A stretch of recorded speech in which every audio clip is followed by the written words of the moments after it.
We are recording.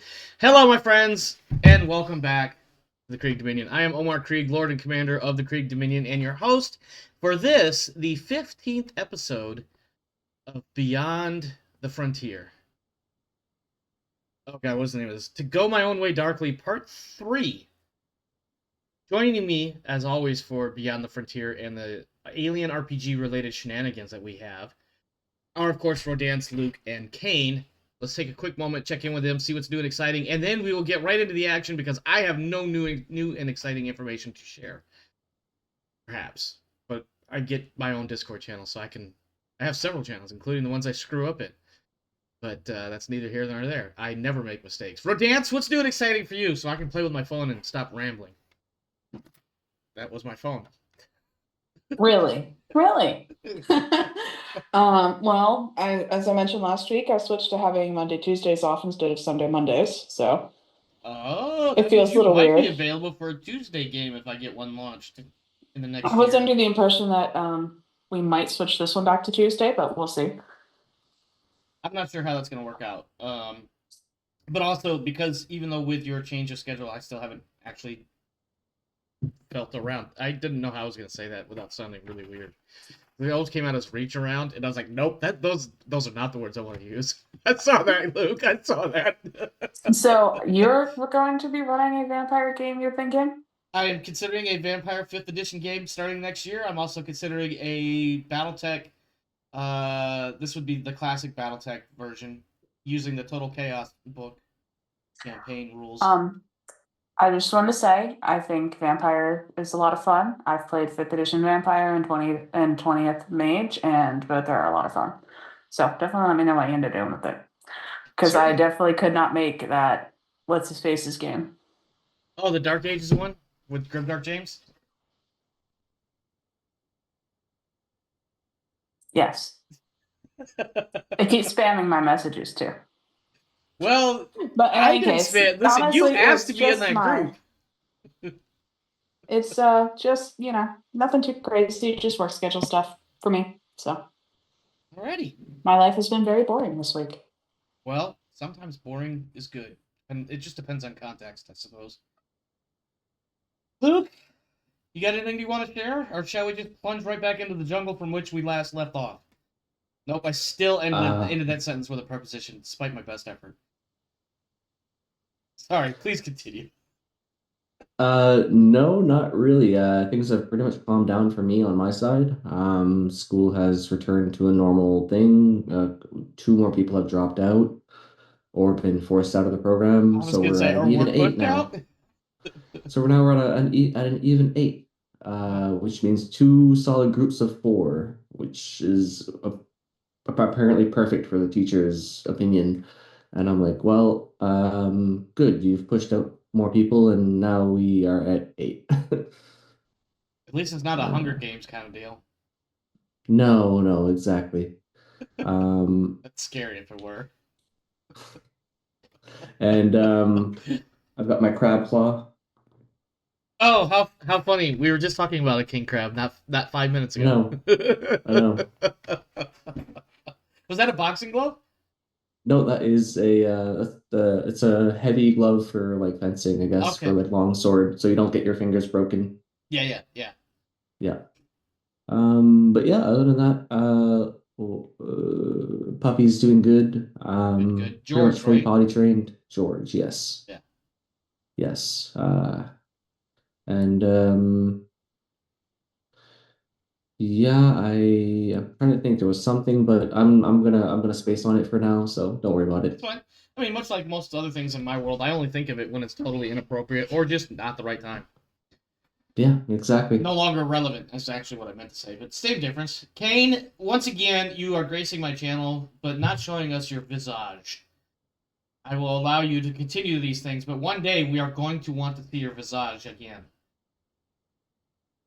But I besides mean, that, what do you got for us new and exciting type? if I started doing that, you'd know which nights I'm actually here and which nights my sub is. The fact that you have a sub to play this game and yet can switch out, interchanging, no problem, steady transition, and continue as if nothing was different, that would be an impressive feat, my friend. If Yeah. uh, Yes, I've I see what you're doing there. You son of a bitch.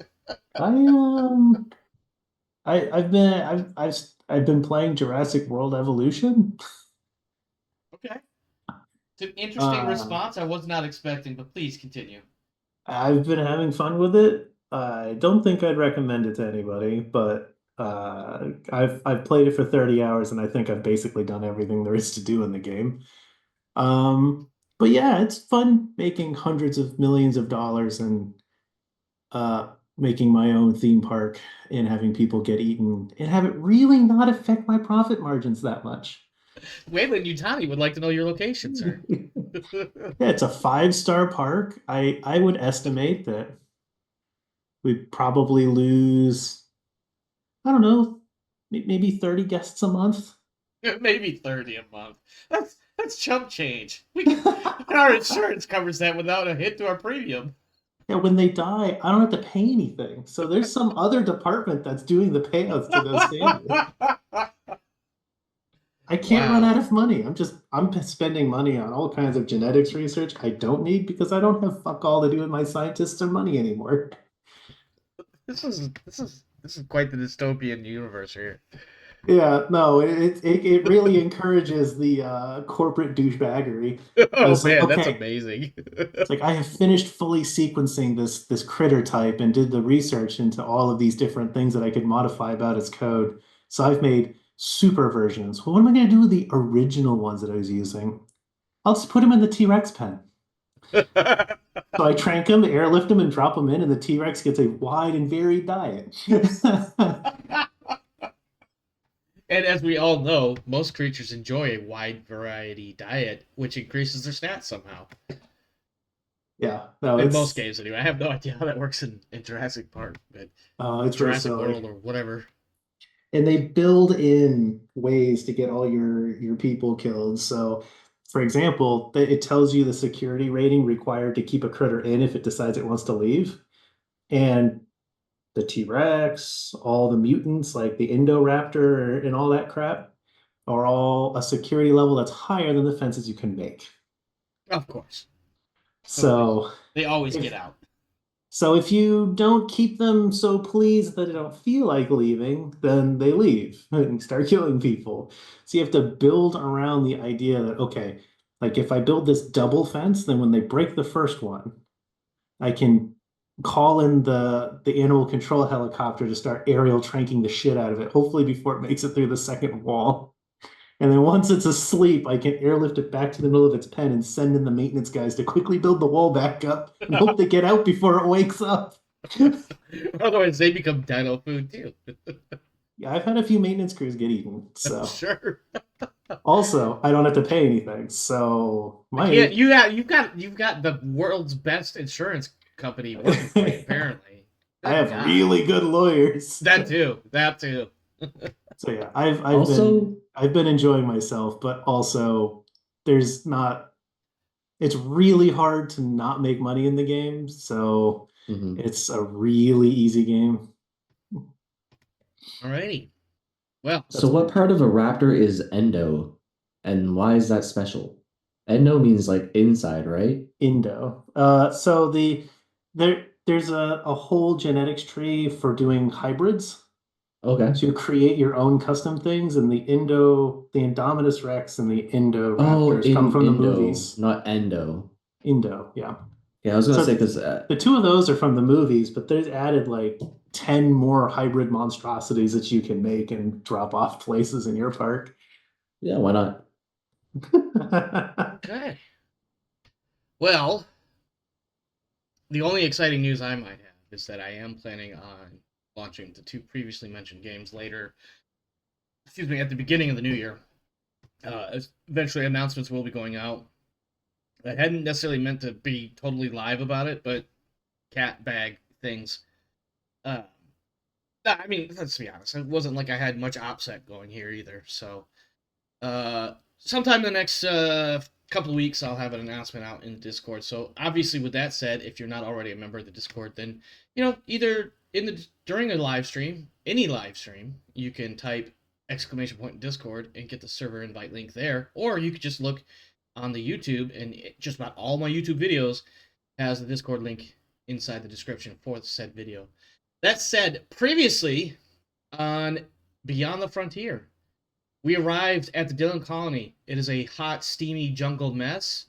There is a plan to drop some people at an atmosphere processing center, believing it to be malfunctioning or not doing things quite right. And then a second team was going to be dropped elsewhere in the jungle to make contact with the surviving colonists in order to basically establish a Zoom call, a 1980s space future Zoom call with a PAYDAT and a radio between the colonists and Captain Matt Warren, commander of the Solovetsky Island. However, as always, no plan ever survives first contact with the alien enemy. Upon arriving at the atmosphere processing station, a team of 5 unknowns were identified, and quickly our player characters beat tracks to get away from them stealthily and sneakily and quickly. That would have been Alita Wright, Octavia Westcott, and if I'm not mistaken, Nina Westcott as well. At the same time, Heath Pike and Hamida Ward were our intrepid jungle explorers who encountered first some rather feral, scary, grumpy types that they captured and then had to kill because as soon as they set them free, they attacked. And then made their way to the base of the plateau camps where the colonist survivors were basically, dwelling. And then, but all along the way, hearing some familiar screeches in the distance in the jungle that was keeping pace with them at a distance. Screeches of an alien-type creature that may or may not have had black, leathery skin and metallic teeth and more than one set of jaws in a weird sort of setup. But Pike then decided at some point to fist fuck one of them and managed to survive despite some very scary odds. Okay, I love the look on Rodan's face when I said that. Okay, not literally, but, I want you to say that again, but a little slower. And then you can imagine why my face is like no, that. I don't need to say it again. We all know what I said.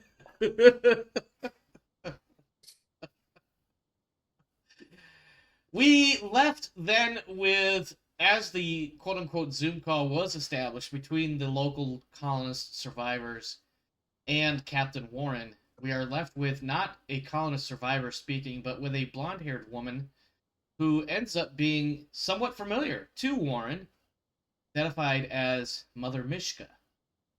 She has this to say as we transition from our previously on into our actual live moment. We have a camera shot of Captain Warren on his ship. Perhaps he's on the bridge. Perhaps he's in his personal office. Maybe he's crawled up in a bathroom stall somewhere crying onto his own PDAT. Who knows where exactly he is, but wherever he is, the camera is with him as he holds this PDAT with a blonde woman's face on it, who says, "I regret you have forced my hand and denied me my righteous retribution against my wayward children. I have ordered my devotees to overload the atmosphere processor. It will explode in 3 hours with a force of 15 megatons. You will all die. It's a pity, for you could have joined the children of the two divines and lived your lives in the glorious pursuit of perfection. If you attempt to leave, I will shoot your ship down. If you wish to live, place the refugees, alone, on the plateau by your shrine. Leave them there for us to collect. Once they are aboard, you'll be free to depart. You will be free to depart. Don't think you can repair the processor. I have sent some friends to keep you occupied." And when she says that, she simply mic drops the PDAT onto the plateau floor. A shuttle roars up off the jungle floor, scoops her and a couple of companions up, and they all leave. And a shuttle can be seen on your ship's sensors as it comes up out of the atmosphere into orbit, mates with another ship similar to yours, because I knew I forgot to do something before we started tonight. I was going to look up what ship it would have mated with to produce little baby ships. No. You can't shoot it, right? You We don't could have engage it guns. if you want to. I don't think we have guns, do we? You'll have to. I'll have to. Well, somebody's gonna have to look in the BBW book. I'm pretty sure you have at least some minimal offensive capability or I at least think I'll. deterrence. But I think our ship only has sensor decoys. yeah, I don't Yeah, think you've got a I whole think the only lot. thing the only thing able to fire at another ship is Pike out of the hangar bay. And don't tell me he won't do it, because he'll do it. Does He will the duct tape himself to the exterior hull and shoot you with a sniper rifle. now if you tell me that a shuttle is taking off and I need to try to take a shot if I can, I will absolutely try to see if I can hit it and break something that makes it crash. Now, Pike, I will say that from your guys' standpoint on the jungle floor, you hear You and can't hear see me. the shuttle. Excuse me. You hear the sudden roar of jet engines screaming, and the ship or the shuttle lifts off, climbs to the top of the plateau, hovers for a moment, and then just shoots off into the upper atmosphere. Does You the captain absolutely tell witness me? all of Just that. I can't tell you anything, I don't think. I don't, Okay. unless you have open communications with him directly, because you have a private communication between you and Mishka that says all these things about threats and whatnot. And then Pike, you hear the shuttle. You have no actual I have understanding. a radio.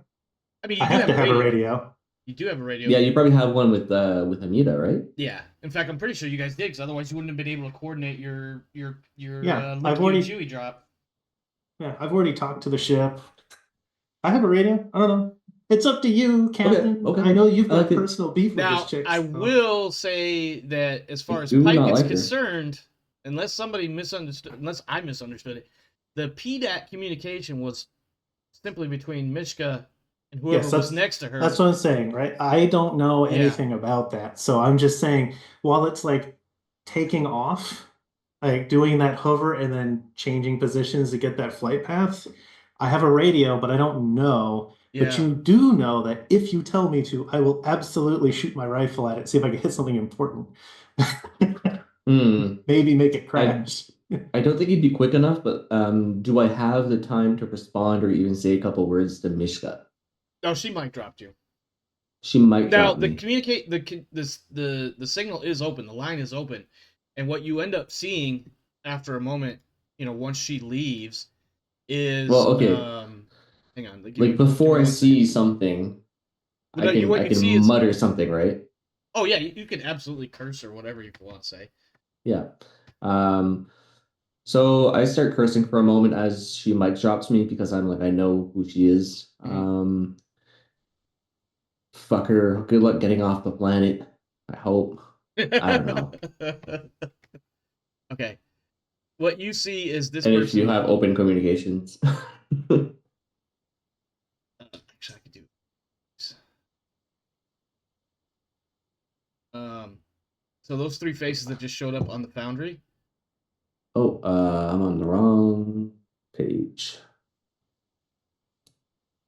Those three faces. Yeah, these three. Big earring, big hair, and big face. Got it. Yeah, the Zuma, Yen, and I think that's Jacoby.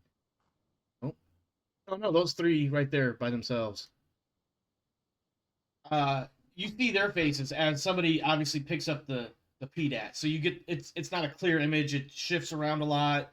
The framing is absolutely horrible because they don't realize that the communication is still live. But they pick it up and you can hear them murmuring like, "Oh my God, what are we going to do?" Things along those lines. Like they're trying to talk about like, we don't have the manpower to send anybody over there. We certainly don't have guns. If they got somebody guarding it, like, what are we have no way to get off this planet. There's a lot of confusion, and then eventually one of them was like, "Fuck it, we'll just give them up. That's our only chance. Just give them up." And I just hear this. Yeah, it's about you can hear some of it's muffled or distorted perhaps because maybe a hand went over the mic at one point, but otherwise it's about that point that one of them realizes, oh, the communication's still live. Hello? Who's this? Captain Warren of the Solovetsky Island. Who's this? This is, let me see. My name is Leonard Lespira. He is the Asian old man looking guy. Sure. He says, I am one of the three that lead this colony. Who are you? And tell me you're not with her. God, no. I've crossed paths with her. Does she still have a lot of limbs? You know that? She's- No, that's the last question. Yeah, he definitely. There's definitely a look of what? No, she. In fact, he's like, no, she had one, two. Yeah, no, 2 arms, 2 legs, just like you and me. That's a really weird question. mm. She did eat a grenade, I believe, and lost something or two last time I met her. I mean, but at this point, that was like 2 years ago. So who knows what's happened Yeah, since then? she could have whatever she wants. Okay. I caught like half of that. Give up who? The refugees. I mean, that's what she was here for. They were people of her, children of the two divine cult, whatever. They. And she wants them, and then we can get off this thing. I'll tell you what. Why don't maybe time is kind of crucial. You have a ship. You could get us out of here. Yeah. I heard something about shooting us down if we tried. Okay, that's a fair point. Hmm. Yeah, listen, I've got like a few hundred people that I'm responsible for here. I can't just ignore that. Like, I'm gonna have to give up these refugees. You do have your own personal psychopath on the ground. And your tech team is already on the ground to deal with the. Like, you've already got all your assets in place to fix this problem and land anyways. So for I can pretty much anybody that unfuck knows this how this problem. particular mission is actually written, we've skipped a few steps and gone into basically the end game. For Yeah, you we guys, can- we it's can- Tuesday. Well, Monday, but whatever. We can pretty much unfuck the situation. Yeah. Listen, something Um, very similar has happened not long ago where there was a whole lengthy process, but then somebody was like, I'm just going to go down to the planet and meet them myself. All right, we're going to skip all the other preliminary bullshit and go straight to where Pike kills everyone. Sorry, please continue. Yeah. Hey, Pike happens. Yeah. What happens? Oh, man, now I need to see that on a t-shirt. WWTD. You did get some character art for your guy, though. Okay. Let's see. So the refugees are on the plateau, or are they on anywhere else in the city? We have them segregated. We didn't really like the idea of them being that close to the rest of us. So, as a reminder, out of character, this is Yep. a cluster. This is a cluster of plateaus, and there's like rope bridges and whatnot connecting them. A couple of them have some very clearly defined uses. Like some of them are very much, residential, and some are very much farming. And then there's the one that looks like it's pretty well built up. That, if you were a betting man, you could probably argue that that's where either any sort of industry or civic infrastructure might exist. And then there's like one that's kind of off to the side where there's a couple of like tents and whatnot that are not The red light nearly- district. Got it. Well, this is actually where the refugees are. I mean, if you want to call the refugee sector a red light district, I suppose that's a way of handling the situation. Well, it's red light means stop, right? Yeah, sure. Don't go Why there. not? Why not? All right. Anyways, And explain to me why we could not just land on top of their crops again. I mean, Oh it would wait, destroy their we actually crops. don't care if we destroy their shit. So Not we just anymore. You're land on not the in this phone plateau. call. Go sit down and go do something with your comments. I think she is in this phone call. If I am in this In phone the call PDA because we're currently in a ship. Good. I was under. Dude. I Okay. wanted to I'm in clear. a relief boat, just hovering in orbit, right? Like hovering in place right now. I'm not on the ground at all. No, So- you went back up, It's true. and I thought you reconnected with the ship. Am I right? Yeah, so why don't we just go down, snag them up, and just fucking leave? Oh, you're walking into his bathroom stall where he was crying previously. This is a joke. You could be on the flight deck if you want, at the bridge. I'd like to be on the flight deck. Thank you. I think it's more amusing that you're in the bathroom stall, but the bridge is probably a better place. I don't think there are any bathrooms in this goddamn Well, ship. and I mean, we have. She has those 5. She actually is abandoning her own people down here. Mhm. That's kind of hilarious. Yeah. We can go I kill them recommend we take and the then go fix the refugees, thing. and then we can like space them later. Okay, so refugees. Wait. Oh, I mean, we could take these inhabitants too. They can get returned to the mother mission. Yeah, we can do that. We got space for them. But like, okay, so we're supposed to go and grab these refugees. Oh no, we're not Where's- going to do anything at all. We're just going to go down to the plateau, pick everybody up, sort out the psychos, and then Mhm. introduce them to, vacuum of space. What Why part of why that would we was? give her why would we give her what she wants if she's threatening to blow up the planet? We don't negotiate with terrorists. No, we don't. We clearly didn't negotiate with them And last she's time already either. abandoning some of her own people down there on the power plant. Like she had an Hmm. entire squad of people down there. And I didn't Oh see two yeah. shuttles. And they sure as not ain't walking faster than Pike. Okay. So she wants the refugees back on her ship, and we're gonna space them. I mean, unless like if she just wants them because she wants more slaves, then I guess we'll be nice to them. But if we end up with refugees that are, we Or then worse can yet, introduce them to elsewhere. I or do worse absolutely yet, full of black liquid.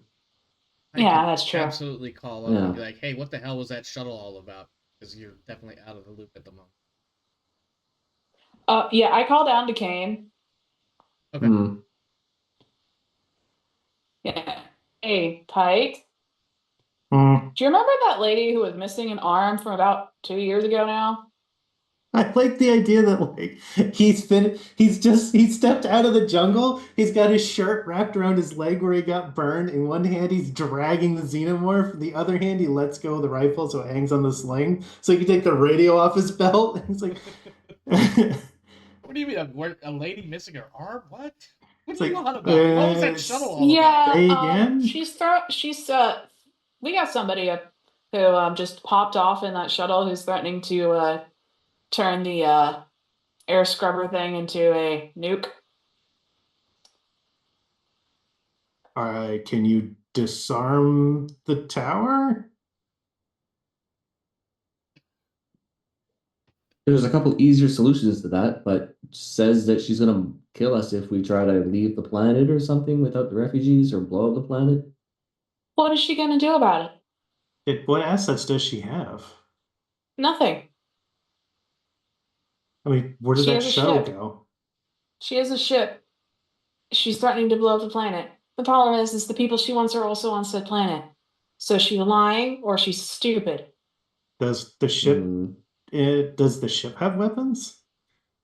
Eh, Yeah, can you scan and see what's going on with the ship? Are we able to see the ship? Is the ship even around? Give yeah, me a yeah. second. I'm looking for stats on the ship and everything. Okay. So the way I see it is we have a few options, which is A, go grab the refugees, go up, give it to them.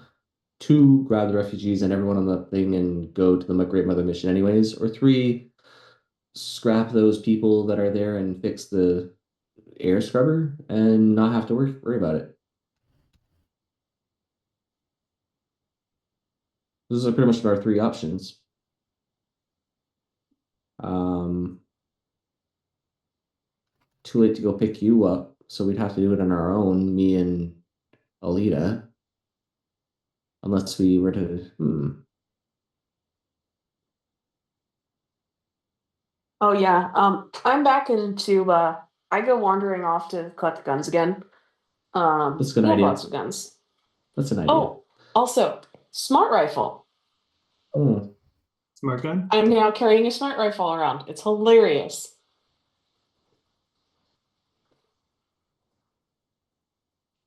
Okay. What do you got there, What? Oban? Okay, so what did she specifically threaten to do? If she doesn't get her refugees, then she's what? She's threatened to shoot the ship and detonate the atmosphere processor, Yeah. which implies that she has a team rigging the atmosphere processor, which we do know there's a team, so that's plausible. And if she's Yes. going to attack the ship, if we don't give up the refugees, then it implies that her ship has direct fire capability. Which we don't.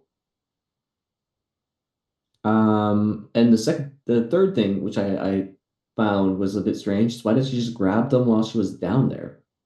I mean, how many refugees are there? How big is her shuttle? I don't know. It doesn't matter. You just go shoulder to shoulder, right? How many people do we stuff in our little thing? Yeah, I'm sure, but it can only take so many sardines. Yeah, but Do you we got know how like two, many three guns. refugees? Do we know how many refugees there are? Are we talking like let me go back 1,000 to, refugees or? okay, let me go back to the radio here. Hey, PDAT people. You get Leonard Lespera, the old Asian looking dude. Yeah. He's just kind of like, Dad. People, I've never been called. You could call me Leonard. I'd prefer Okay, if Leonard. you called me Mr. Lespera, but I suppose either works, and we are Mr. pressed for Lespera. time here. Okay, so Mr. Lespera, how many people are there that need to be transported as far as refugee status, and how many people need to be transported as part of the whole amount of people there? I have answers for that, but I need you to give me a moment. So please continue talking amongst yourselves while I continue looking up this information that obviously I should have had available right away.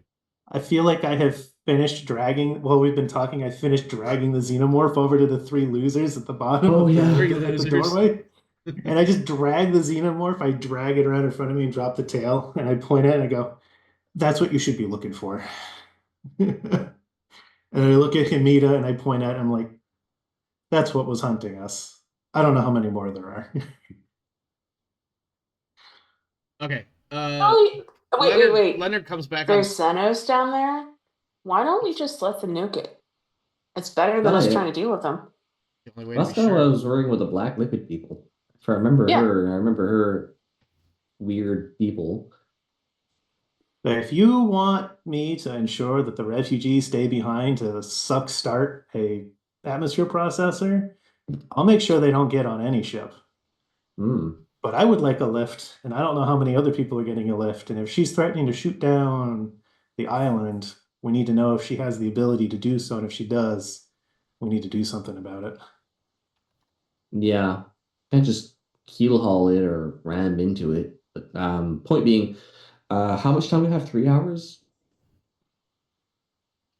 She gave you 3 hours. There are 20 refugees. Leonard Lespera relays this information to you, but there are about 20 refugees and there are 250 civilians. While this conversation is going on, because I'm assuming this is taking place on the bridge, Finn Westcott, currently on the pilot station, kind of nudges you with an elbow or something and says, Cap, I've got the ship on scanners several thousand kilometers out, and it looks like it's got some long lance ASAT missiles. It is Those are terrible. Visually, it looks similar to your ship. It's just that this is like an older version, and it's been fitted with missile pods. And what do we have as defense? Do we have point defense? Question. Do we have anything? It's a great question. I think we just have sensor decoys.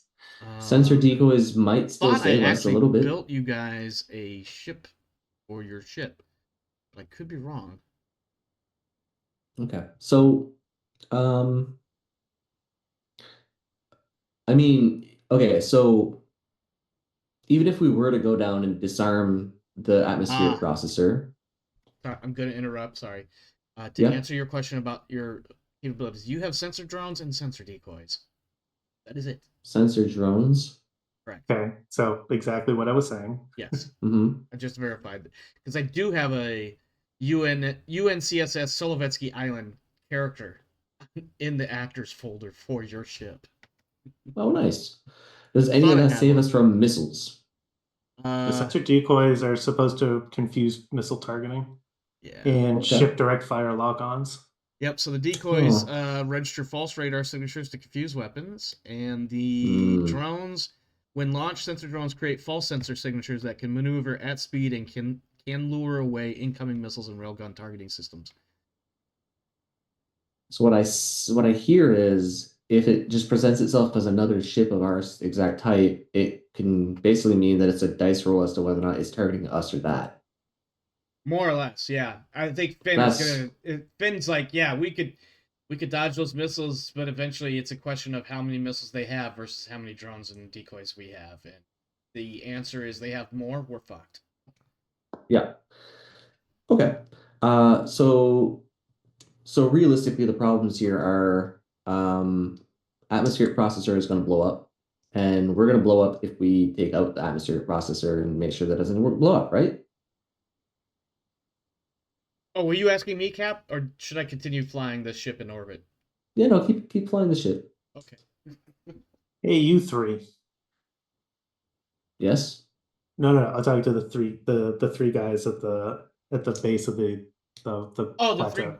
the other three guards that are. I'm on a radio. Yeah, Do you think I can see what you're pointing at? The three guys. I'm not holding down my push to talk. I'm clarifying. Oh, okay, that. Okay, gotcha. So, Yeah. You're the talking three to us. guys. I thought you were on the radio. Sorry. Yeah, no, You have the- Bemita with you too, by the way. yeah. The have they freaked out at all over the xenomorph body I dragged over? I think you got one who is probably the closest to like an American hick that's out there with a stick poking at it, going, "This is actually kind of cool." And then you got the other two who are like, "Get the fuck away from that thing! Do you see what that acid is doing into the foliage that has been dragged through? Like, what are you doing?" And they're generally like cowering away. All right, you three. Huh? Yeah. This is. Do you, I do you should guys not, have any- I'm gonna call him Hicks. No relation to any other person in this universe named Hicks, by the way. I'm just gonna call him Hicks. Yeah. What's up, boss? Mhm. yeah. What do you guys have for transportation? We could get up and down the cliff here if that's what you're talking about. Yeah, anything else for Uh, when you're for anybody who's allowed to leave this place, go through the jungle, maybe inside the colony ruins. Like, do you guys have any other we kinds of don't transport? actually have anything, and if there was something out there somewhere, and he does like a wide sweeping arm, generally pointing, away from the cliffs into the jungle. If there were anything out there, it's probably broken down, unserviceable. Although he wouldn't use the word unserviceable. He'd probably be like, probably just broke. Okay, because that's going to be. Is this going to measure 1? Oh, it is. It is accurate. Oh, nice. Oh, is the scale set to the clicks on the map? It is. 8 As the- kilometers. As the crow flies, that's 8 kilometers. That's a whole day, Yeah, it's basically. easily a whole day going through all that ruin. Like, either, depending on which way, well, honestly, I'm just going to DM hand wave. You got a full day of traversing through the jungle or ruined colony overgrown jungle. It's going to take you a full day to get to that atmosphere processor on foot. So I'm just wondering, right? Like, these are all streets, yeah? Yeah, Yeah. but I imagine a lot of that is overgrown jungle. Like, the jungle is retaking it slowly. Yeah. So, like, you've got ruins and rubble, and then you got jungle roots and plants and shit getting in. Yeah, viney leafy bullshit. I'm Yeah. just wondering, like, if there was a vehicle that was still there, if we could try to just drive it along here, if I could get it working. Well, we could hot drop a vehicle or something, but like, No, because you'd I have mean, to might as well catch you up. You'd Might have as to well go pick you up. sub Hicks you'd have to tells go you- sub atmo to do that, and that is the same. At that point, you might as well just land. She's going to shoot at you, Yeah, so you're not hot dropping me anything. yeah. It says, Okay. It really sucks that the science pod took off with the tech team. Hicks points out, and he kind of says this in a sort of, if he didn't know any better, he's trying to mimic somebody from like some sort of nature documentary. And he's like, so 40 years ago, this colony was running, and then one day it just stopped 40 years ago. Yeah, I don't care about your history. That's okay. I care about. That's literally all I remember anyway. It's not like our education system's great. He Yeah, does I'm not just- say that. I'm just to be clear. He's I'm not just. smart enough. I'm trying to see what options there are to get to the atmosphere processor in maybe an hour. Doesn't look like we have that option. Hamida's can't drop Hamida's another- like, yeah, I think our best bet is to just drop the science pod again and hope for the best. Maybe pop a few Yeah, but if drones to keep them from shooting at it. That thing is Yeah, but not they'll shoot at maneuverable. us. What'd you say, Kane? That thing is not maneuverable. It's basically a straight up, straight down with little where they can make adjustments. It's not. If there's a concerted missile effort against it, it is an extremely predictable path. It'll be really easy to pick out of decoys. Mm. It's going to get shot down on the way down. And even if it miraculously doesn't, we are absolutely dead on the way up. Yeah. Then bring the ship down. We can't have everybody die and news of this not get out. It's either that or we all die here on the ground and they get out. Who He's got who's this. talking to? I want to. This is Hamida saying this to Pike. Oh, okay. Yeah. And she has got this, like, keep in mind, of course, she is SF, commando, whatever. So she's got a very, zero balance response system going here. It's like, okay, well, the only other option is we die and they get away. And it's like completely factual. There's no Yeah. actual like despair or anything in her voice. Hey, Luke, I have an idea Yes. and you're not going to like it. Oh yeah, probably. Who's Luke? Yeah, Oops. well, Captain, I have an idea and you're not going to like it. Shoot. You know, we have exactly 2 kinetic weapons. We can set up one of the shuttle or one of the crafts to crash land into the atmospheric processor, and that should disrupt whatever nuclear nonsense it's got going down there. It's kind of hard to make a facility that's a pile of rubble turn into a nuke. Your brother. And frankly, setting up a dead reckoning course to drop something out of the sky onto a specific spot's not that hard. Your brother points mean- up that we still have the chance of it being shot down predictable path as per what Pike just said. Also, just because you hit it with a large chunk of metal falling out of the sky doesn't mean you're going to prevent the heat buildup, the overheating, whatever they did down. Do we have anything we can arm it with? Explosives maybe, but that's not. I mean, that's not going to make much difference in the grand scheme. Kinetic energy No. is, force mass It's acceleration. not trying to squared. land though, but it is definitely going We're down there at basically full throwing speed. a really, really big rock at a fixed place. It doesn't matter if they blow it out of the sky; the pieces are still going to hit it. Yeah, but you're losing a lot of mass, which means you're going to lose a lot of kinetic energy. Which means the Okay. impact is spread out and significantly reduced. No. We have 2. Can we land the ship realistically on the planet? I mean, Yes. Finn's like, yes. Will it be smooth and comfy? No. But I can get us down. Will the rockets or the missiles make it to us if we land a thing and then they just start shooting at us? We have So if we have a number of so- drones and decoys. I bet if we launch a cloud of one and then a cloud of another, we might be able to get through. Again, Okay. it's just a matter of how many drones and decoys versus how many missiles. And also, of course, how effective they are. Hmm. so Okay, so I'm trying Yeah. to math this out because I'm trying to figure this out. The average running speed for an endurance runner is 5.8 miles an hour for a man, which is 9.3 kilometers in an hour. it is. We gotta run jungle. And then even if the streets are gross, they're not full of trees. You can run realistically have- further than a car could drive, yeah. So Pike being the unit that he is, could The maybe absolute make unit.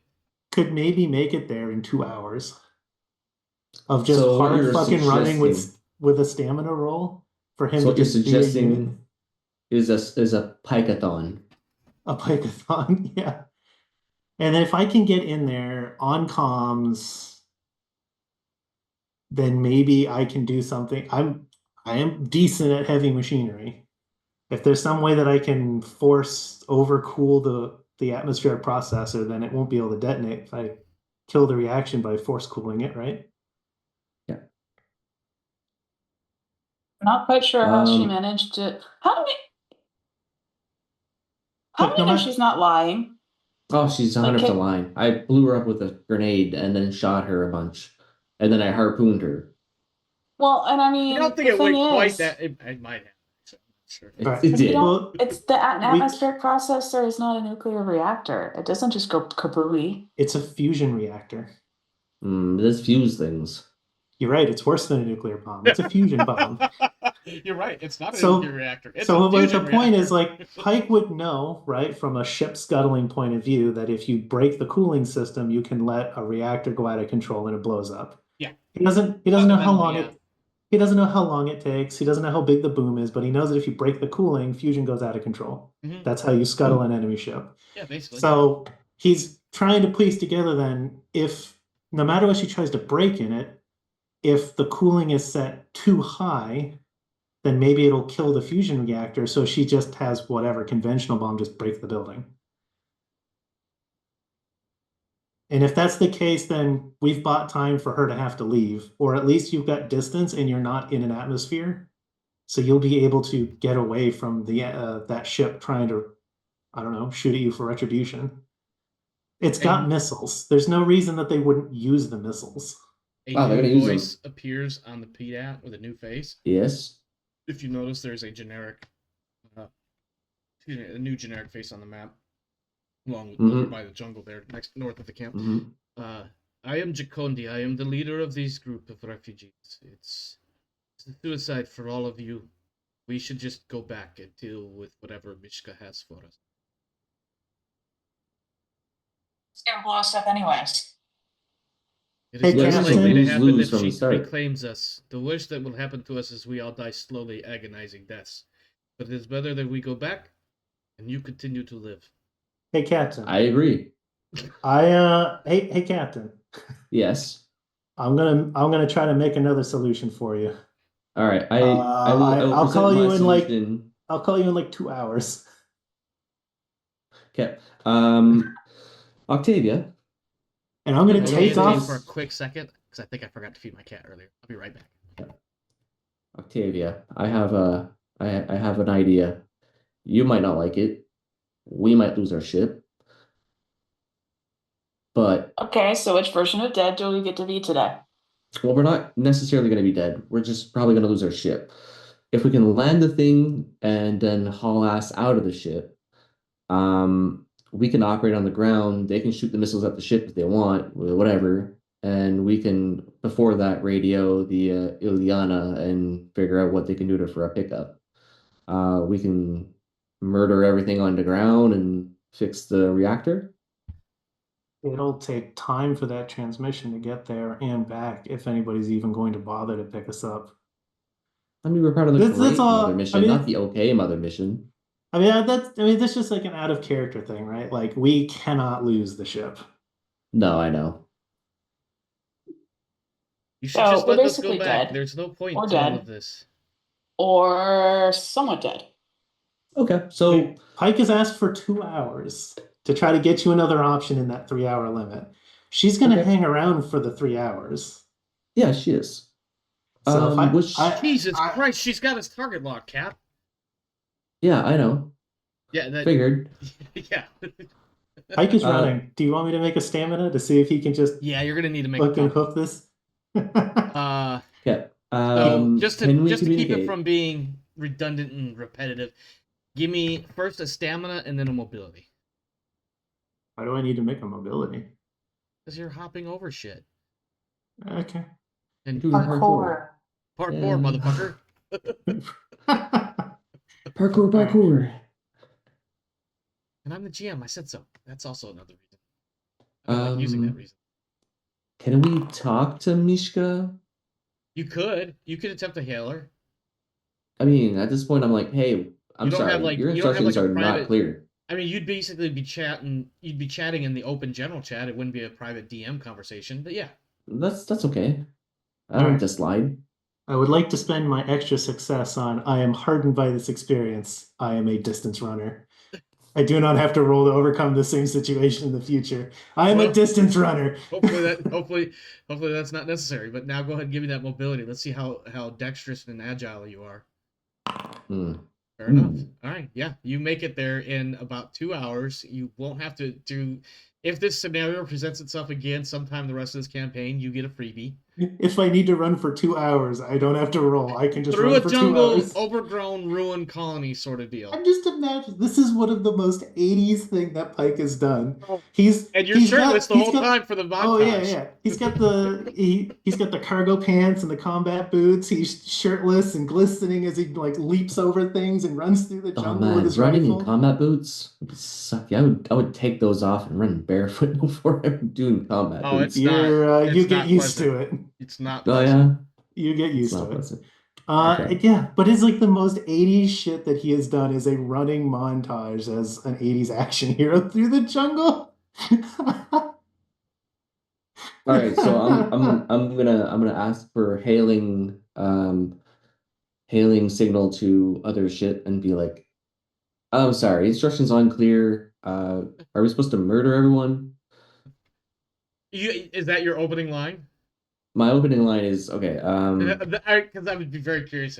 I don't even know how I would respond to that. Like, Yeah. what? Okay. No. So Who the fuck is this guy? Okay, so opening Instructions unclear. Dick Cotton fan. Dick on fire. Oh God! Stop, you guys! You're killing me.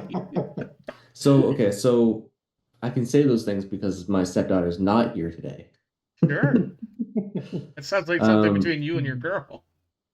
No, I'm just saying. But yeah, normally I can censor myself, but now I don't have to. So I hail out and I say, this message is for Mishka, whatever her last name's You don't know ship. one. She didn't give one either. Yeah, that's why I say whatever her last name is. Mishka, Mother Mishka, Mother Mishka. Right? Yeah, that was how she identified herself. Okay, this is for Mother Mishka's ship. How are we supposed to get the refugees off when you left with your own shuttle and didn't grab any of them? You're not grabbing any. Comes back a male, distinctly male voice. You stay there, Okay. or we'll shoot you down. And then Then they what do we do? immediately cut comms. Let me know when 2 hours have passed. Yeah, really. I think at some point in your PDAC convo with the people at the cliffs, you end up hearing some back and forth between the three self-identified leaders and this Chikonde person who is the leader of the refugees, and they're just constantly going back and forth between whether or not to give up the refugees and whatnot. You got to tell them to just chill and wait. We got this. Yeah, We got this. I mean, and they're all having this conversation as though you're a part of the conversation, but you're obviously, whether or not you're choosing to participate is a different story. But yeah, that's basically what's going on there. Hamida is just like, well, that was interesting. And then eventually she calls on the ship, or calls up to the ship. She's like, I'm down here by myself. Pike ran off into the jungle. Good luck, I guess. I don't know. Pike ran off into the jungle. Yeah. Just went. Okay, fine. Well, I mean, he did this earlier, and at least the last time he did this, he came back with a dead xenomorph. So who knows what he's gonna pull off this time? Could be anything. Hopefully not a Okay, dead so Pike. Hamida. No, go ahead. Oh, and she said hopefully not a dead Pike, but we'll see. Okay, Hamida, what's the situation down there?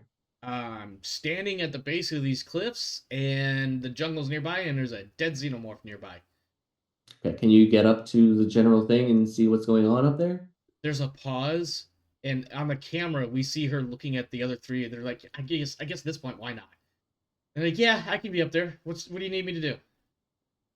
Assess what we're doing with refugees, I guess, at this point, and waiting for Pike's solution to whatever he's thinking is going to be a solution to this. I will tell you this. I'm totally fine with doing this. However, I am by myself. Are you okay with that? Again, I want to point out that my running man ran off into the jungle. I can do this. You tell me to go up the cliff. I'm going up the cliff. Ask them nicely. Are they going to be nice? Well, I still have my assault rifle, so I suppose there's that. And she's just like, I will call you when I get to the top. Perfect. That's a good security agent. She's not security, though. Oh, actually, yes, she is. She's the chief of security. She is the security agent. Obviously, I'm having a senior moment here, okay? Even though I'm not a senior. And like Alita's just like in the background, like, I missed all the action. Yeah, really. Alita was like, I was at the point of action, and I left. What the fuck? You could just like, I should have just shot him. Do you remember how they outnumbered us 5-1, and they all had more guns than you did? Well, how many were they? I had 6 bullets in mine. Yeah. Unless somebody else wants to have a conversation, Hamida will call back about 10 or 15 minutes. Okay. I don't think there's much of a conversation to have because Ship isn't having conversation with us. We're not having. I'm just imagining like any of those slow-mo running scenes in Last of the Mohicans. Yeah. Last of the Mohicans. Yep. Such a Just Pike ridiculous jumping movie. over something in slow-mo and running. It's so- Sliding, doing a full-on baseball slide underneath something else, and then Yeah, popping it's right so back dumb. up. And then we Pike come back is to a cat. conversations that last just a moment. Pike left for a break between seasons and came back a Catachan. Shirtless, even. True to form. All right, what are you thinking? Sorry. What are you thinking, Octavia? Yeah.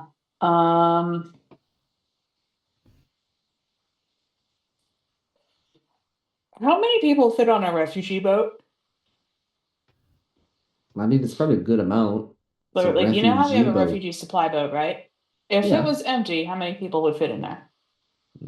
Are you talking I about am one of those pods calculating. that your ship has? Yeah, like in the science boat and the refugee supply boat. You could probably If they were cram, like, empty, how many people could you shove in one? you could probably cram like 15. You could probably get them in there. The problem you're going to end up running into is the moment you try to go FTL and they all die. That's not the point. I just want to think if we could clear one out, we can drop it down there, scoop up all the inhabitants of the plateau and move them 20 miles outside of the radius of the boom boom.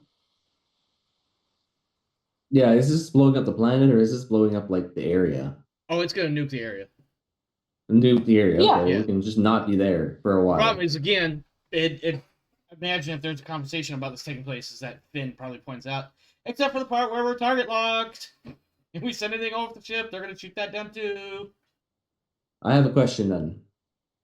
Sure. Mr. Target Lock person that keeps reminding us about the target lock that's target locking us. Yes, the target lock box. It's a computer program. Why don't I just go hack it?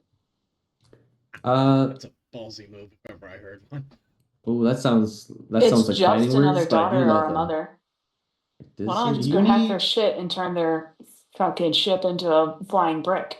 You All right. need a stable, open two-way connection and ride it without detection because they can just unplug the radio. Yeah, That's we gonna heard take- about that's that gonna in take class. Yeah, Fine. I will tell you, it would boil down to a handful. It would boil down to a roll of dice or two, but the penalties would be pretty stiff. Okay, so an EEV pod. Would Yeah, they notice that being shot out? I don't even have to They do would? much. All I have to do I is hate you so write a much. virus that'll damage their sensors. Then they can't shoot us, so it doesn't really matter. Finn just sits there. The tech involved is so far beyond my own brain power. I know if I push the gas pedal, the ship goes, but it does not seem like it's going to work. I mean, if it really was that easy to disassemble targeting sensors, then like all of the first world space militaries would never be allowed to shoot guns ever again. They would Well, the all be problem doing is it they would constantly. figure out how to do it, and then they'd find a way to get around it. So Well, they could keep this shooting each isn't other. a military ship. It's a piece but of we do have civilian shit RPGs. with rockets strapped to the outside. Finn does look over at you, and she's like, I did see in one of those stupid space movies, one of those stupid action movies, a bunch of dudes in spacesuits with RPGs hanging off the back of the ship as we cruise by for a close intercept, and we just blast it with RPGs. I don't think that's going to work. They'll pick up on something weird the moment we start closing with them, but that is an option, I suppose. We do have RPGs. Do you Can have we shoot RPGs? missiles down with the RPG? Yes, we do have RPGs. I thought we did. I don't remember off the top of my head. That doesn't mean anything. I have it. I didn't steal one, so I don't think we have any. Ah, okay, so that was last campaign. That was the last campaign. Yeah. Yeah. Now, the that first said, mission, I I took the suppose you could RPG sit... from those guys I strung up in the trees. Yeah, You held on to it yeah, for and a you while. you held on to it forever. I thought maybe that somehow made it over, but No, okay. that got turned into Central Issue Facility at some point. Last question. Uh-huh. Last question. Smart gun targeting missiles coming at us. You could turn yourself into a point defense system. I'm gonna throw a penalty on you. It's a shot you could take. It is an just option. saying. There's no guarantee it'll work. Yeah. Well, anyways, that was my last ridiculous option. I wonder if could that can work. even. It'd I be wonder even if it more even hilarious works if in it was void. Pike, though. it only works if it's the pike defense system. I wonder if it even works in space. What's that? The Gotta. smart gun. Here's my argument. I don't know how the guns work in Alien, but I would imagine it would not take a lot They're in the way of flechette. modification. They're electromagnetic flechettes, aren't they? No, they're not. I think they're electric ignition, like though. they're electronic triggers, but Yeah. they're explosive caseless propelled ammo. It's like like how the G11 is a caseless ammo. It's still it still uses gunpowder. Yeah. The electronic trigger is supposed to reduce recoil or some fancy whatever thing. I have no doubt it would work. But like I can't quote the science on that, I guess. Well, I know this much because I've thought about this Mhm. many a times with my own science fiction exploits, but I would like to think that your standard firearm would work in space with only the minimalist of modification because the chamber and breaching of a round seals the round. The round and your powder are sealed. Mhm. Whether or not the friction explodes your gun is a whole other problem. No, I think everything still applies more or less the same. The only difference is once an object is in motion, it stays in motion. Yeah, but like the thing about friction in a gun is that you can't dissipate the heat in the vacuum of space. That would become a You major start problem. melting the gun. Once you fire so many rounds or so many rounds so fast, you do have severe heat problems. Oh, That at is all. true. Yeah. It's gonna melt your gun. Yes. Whether or not it's gonna melt it now or later is Could a completely your other standard problem. assault rifle fire off a handful of rounds, no problem? Probably. But Oh, you're yeah. right, that barrel is going to be hot for a while. Like forever until it gets any kind of dissipation on it. Yeah, you want any sort of atmosphere will eventually bleed the heat off, but Yeah, in but like space, if you don't have any, heat dissipates very, very, very slowly. yeah, that's one of the biggest problems of space travel. Yeah. Like literally the biggest problem of space travel is the heat. Yeah, which is ironic because space is dead ass cold. But I digress. Yeah, I was just gonna. Okay, so we can't shoot a pod down there, so I can't go down there with my pistol and shoot someone in the face and feel less stress. Or in the ass. I mean, whatever. Whichever appendage is closest to me, I suppose. This is why I wish I could see Cade's face because I know he made a face when I said that. Spread him and weep, bang. Right up Main Street. All right. Well, I don't have many can, ideas. If I can stop the bomb from going off, then you guys can maintain distance with Mishka until she decides to leave. Or it forces her to expend munitions at a distance where the decoys will be more effective, and maybe you can eat enough of her ammo that she has to leave. We don't know how she's... Boss, I got an idea. Maybe if I could back our ship off of them, and I don't know, I know some about orbital dynamics, but let's just say for the sake of argument that there's like a couple thousand kilometers between the two ships, and Finn is like, I want to increase that distance so it's even harder if possible. Because we don't know how she's going to resupply, but that looks like a pretty sketchy retrofit, right? So if she commits all of those missiles, she's really fucking her options in the future, depending on how she got those missiles. So she might not be able to commit the full payload. Commit a couple of shots to see, and then the decoys fire off, and it's no longer worth the ammo expenditure when the planet doesn't blow up, or when the settlement doesn't explode. Cut the resources and leave. You just gotta stay alive. I want to talk to people on the surface again one last time, and then hopefully get an answer out of what my question was. And yeah, Hamida checks in. We'll go. Yeah. Okay. So what does Hamida have to say about the situation down there? Well, okay. All right, Cap. I'm at the top, and wow, that's a really cool view. Anyway, what do you want me to do from here? Can you get close to the leaders of this thing? And she's like, yeah, one moment, and like 5 minutes goes by, and eventually you see Hamida on the PDAT, like in the background, right? And you hear her trying to get the attention of the four leaders, the three camp leaders, and then the one refugee. Yeah, I'm gonna signal on the PDAT. I have an agent down there. She's right behind you. Oh, is that? Yes, that one. The one with the guns. Yes, her. Bring her. Yes, let her through. Let her through. And then you see her, like, in a more, somewhat framed shot along with the others. Cap, can you hear me? Yes. Captain? Oh, yeah. Oh, good. Okay, yeah. I'm here. Now what? Now what? Okay, so I would like you guys to work together and figure out why we need to what is the word that I'm looking for? You want to find out why Mishka wants the refugees? yeah, why Mishka wants the refugees, but also how do we even release the refugees? What are we doing? How are we doing this? Okay. All right. Give me just a minute or two, boss. Just hang on. That's a lot to deal with. Hold on. And so she Okay. disappears for like 15 or 20 minutes. Okay. Not disappears, but like, she's off comms and communicating with the others. And then she comes back later, 15, 20 minutes later. And she's like, all right, so here's the gist. A month or two ago, the refugees showed up. They wanted to get away from Mishka. Mishka's bad. They went into some details about some weird cult shit that I don't really understand. I'm not even going to bother trying to figure it out, but end state, Mishka bad, okay? Yes. They wanted to get away. They made mistakes. They realized they'd made mistakes. They wanted to get away. They came here. They didn't know where else to go. They've been here for about a month or two. The locals, not big fans of them because they're not part of their crew, their society, something. I don't know.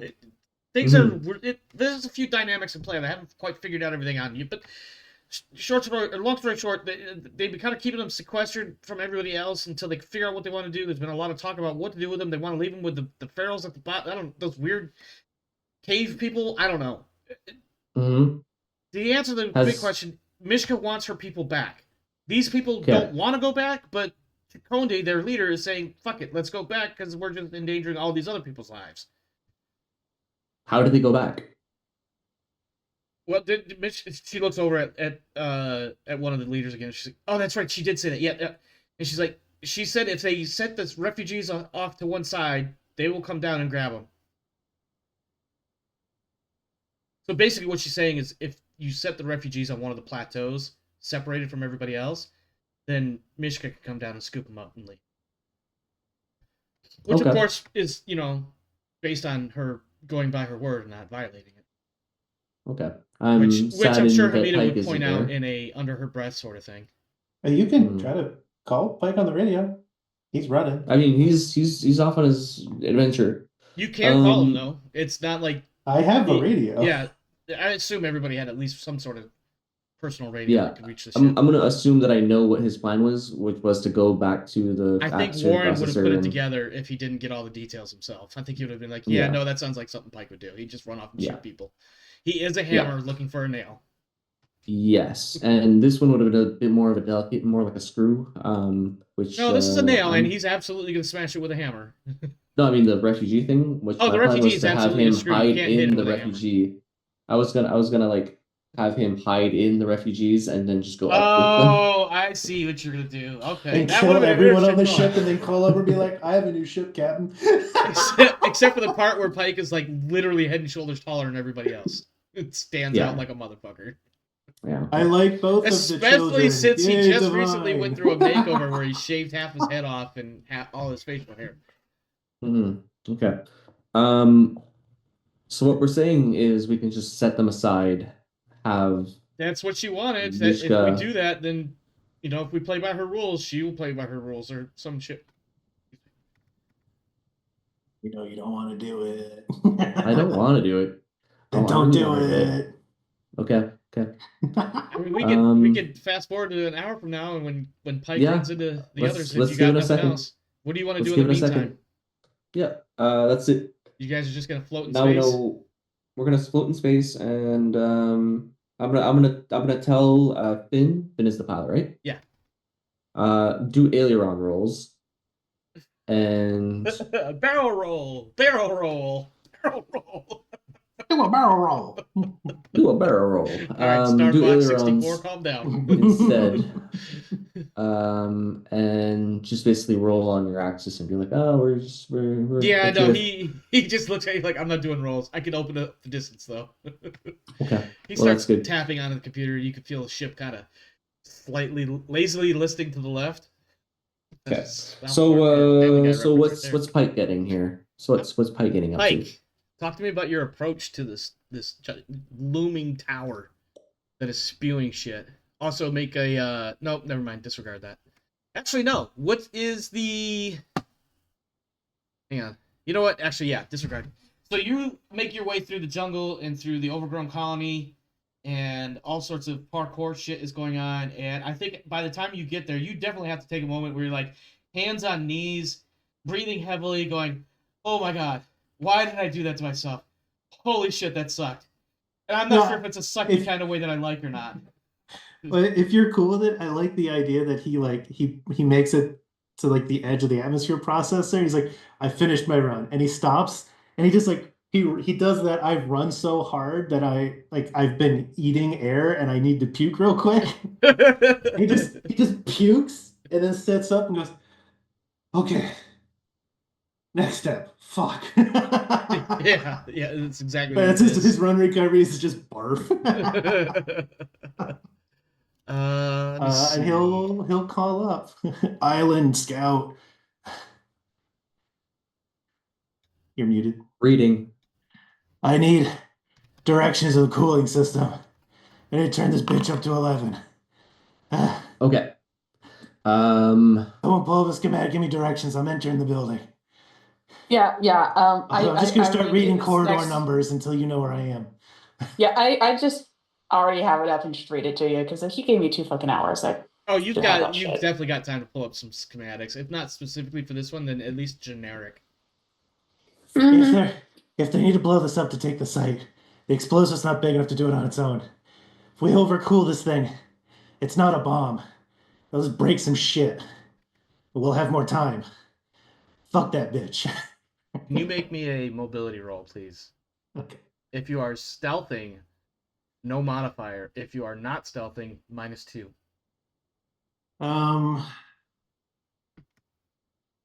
If I go stealthy, am I going slower? Yes. Then no, I think I'll just Let me rely rephrase. on. It's not so much that you're going stealthy, you're going alert, knowing that there are people with guns here. I mean, wouldn't that be observation? Yes. Well, yes, but you are playing the opposed test to their observation. How long until they spot you? I mean, I'll just have an observation off. Okay, that worked. You know what? Fuck it. We can do an ob off.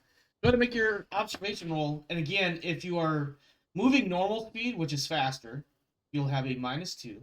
If you are taking your time because you know there are people with guns here, then no modifier. I'm gonna use this for my agenda. I'm running.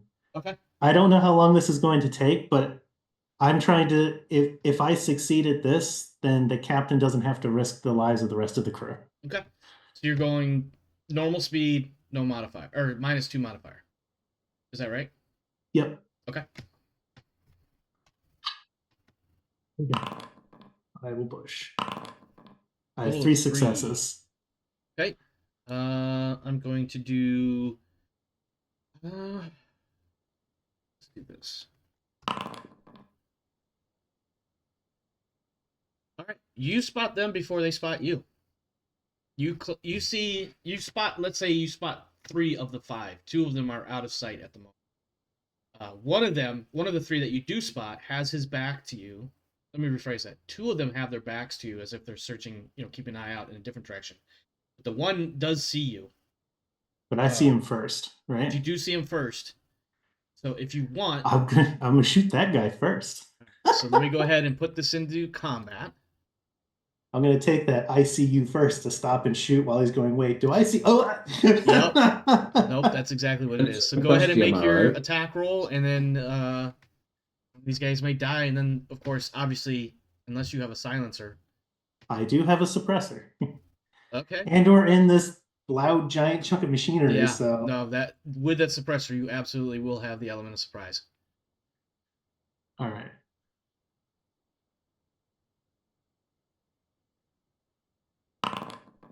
Okay, that is, what is that, 4 damage?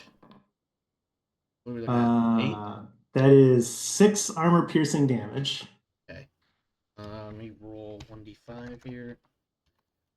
Just to randomly determine which of these 3.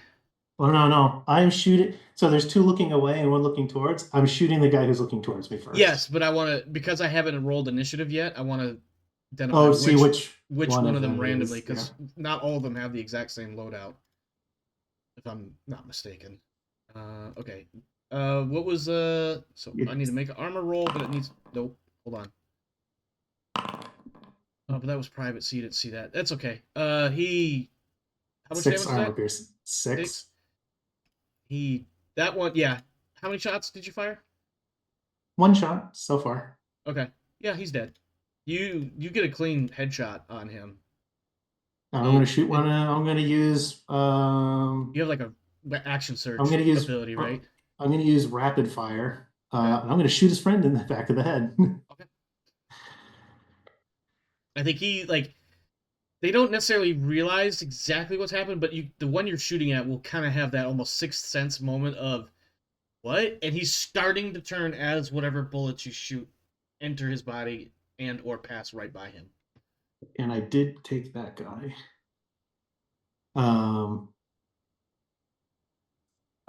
Is this an 80s suppressor or like a real suppressor?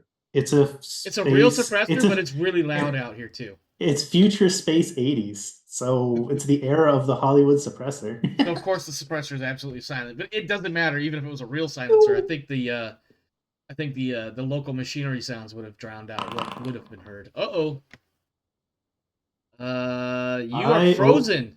I'm gonna overkill. Oh shit. Well, Mike just won the fight. No, I don't know how that's gonna work out in this case. But... That's 4 damage, armor piercing. Okay. To the back of the head. I don't know why he'd get an armor roll if I'm shooting a stationary guy in the back of the head. Surprise round. What's total damage? With that one success I got? I did 4 damage. So -1 is my 3. Or minus that 1 is 3, is that right? The guy I catch a guy by surprise and his armor matters? It surprisingly does. Okay, sure. It does. Well, even though you have him by surprise, his armor does deplete some of that damage on him.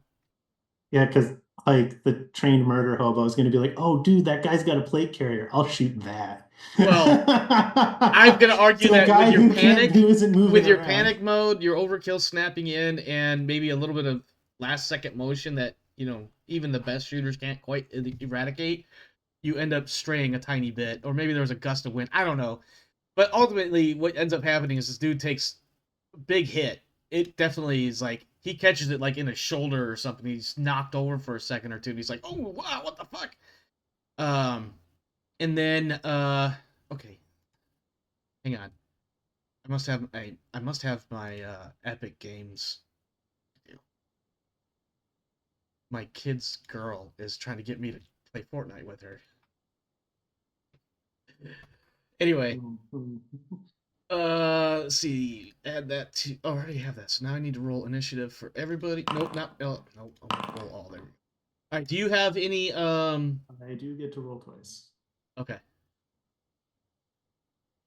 Go ahead and re-roll your initiative. So now you become number 3 instead of number 8. 3. I'm sorry. I will take the 3, so I will be second. How do I? There was a way I did this before, and I don't remember how I did it. Can you just right-click on me in the initiative? Does that work? Nope, that's not what I wanted. No, update actor? Ah, yes, update. It must have changed, because I swear I could have done something differently before. And then this guy is going to be... make him 3.1. Okay. Alright, so yeah. One of the guys, so you pop up on the situation, you run into these guys, they're kind of guarding what appears to be something of a operations center sort of deal. A couple of them are facing opposite directions until one of them realizes that one of their buddies is dead. One guy's screaming out in pain for being shot and is damn near dead, and then the others all turn towards you, and the first guy pops off with whatever I've got in his weapon inventory, which is not a cool thing.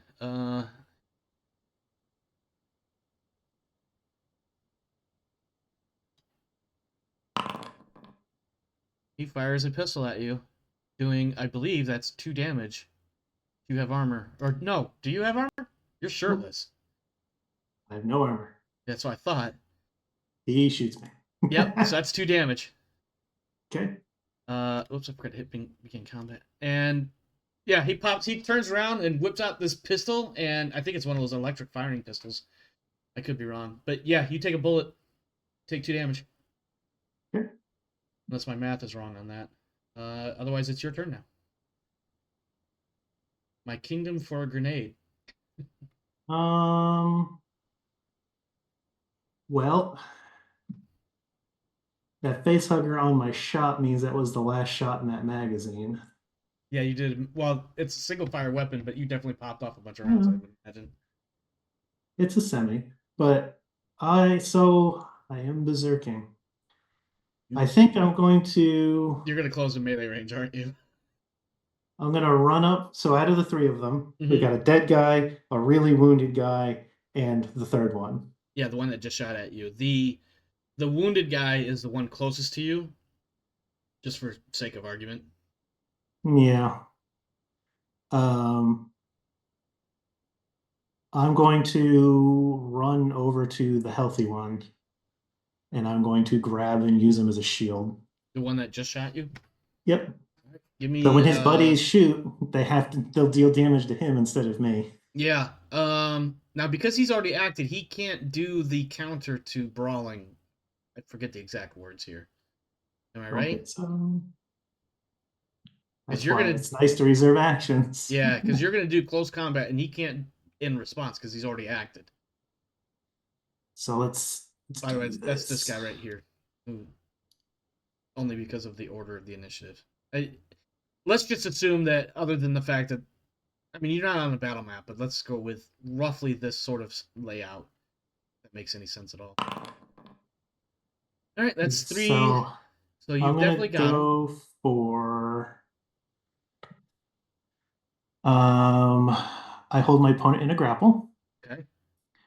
and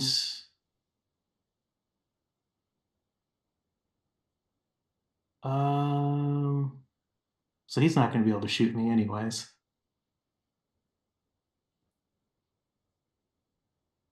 And he's the guy who shot me, so he was in initiative slot 1, huh? Correct. I will. You outmaneuver your enemy, and you can trade initiative scores with them. So I will Okay. take his number 1, and he can have my 3. And he'll take 2 damage. So he becomes. You. Oops.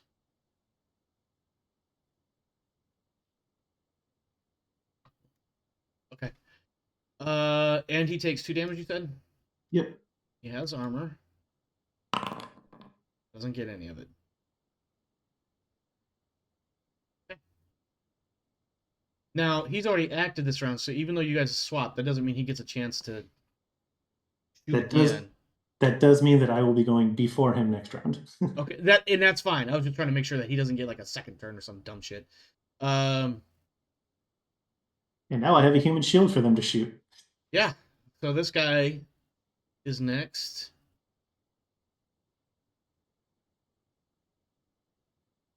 So now they get to shoot somebody with body armor.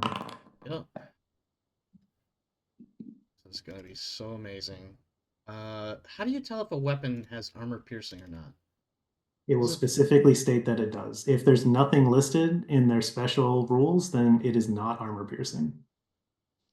Most weapons are not armor piercing. Yeah, well, in that case, then this is not.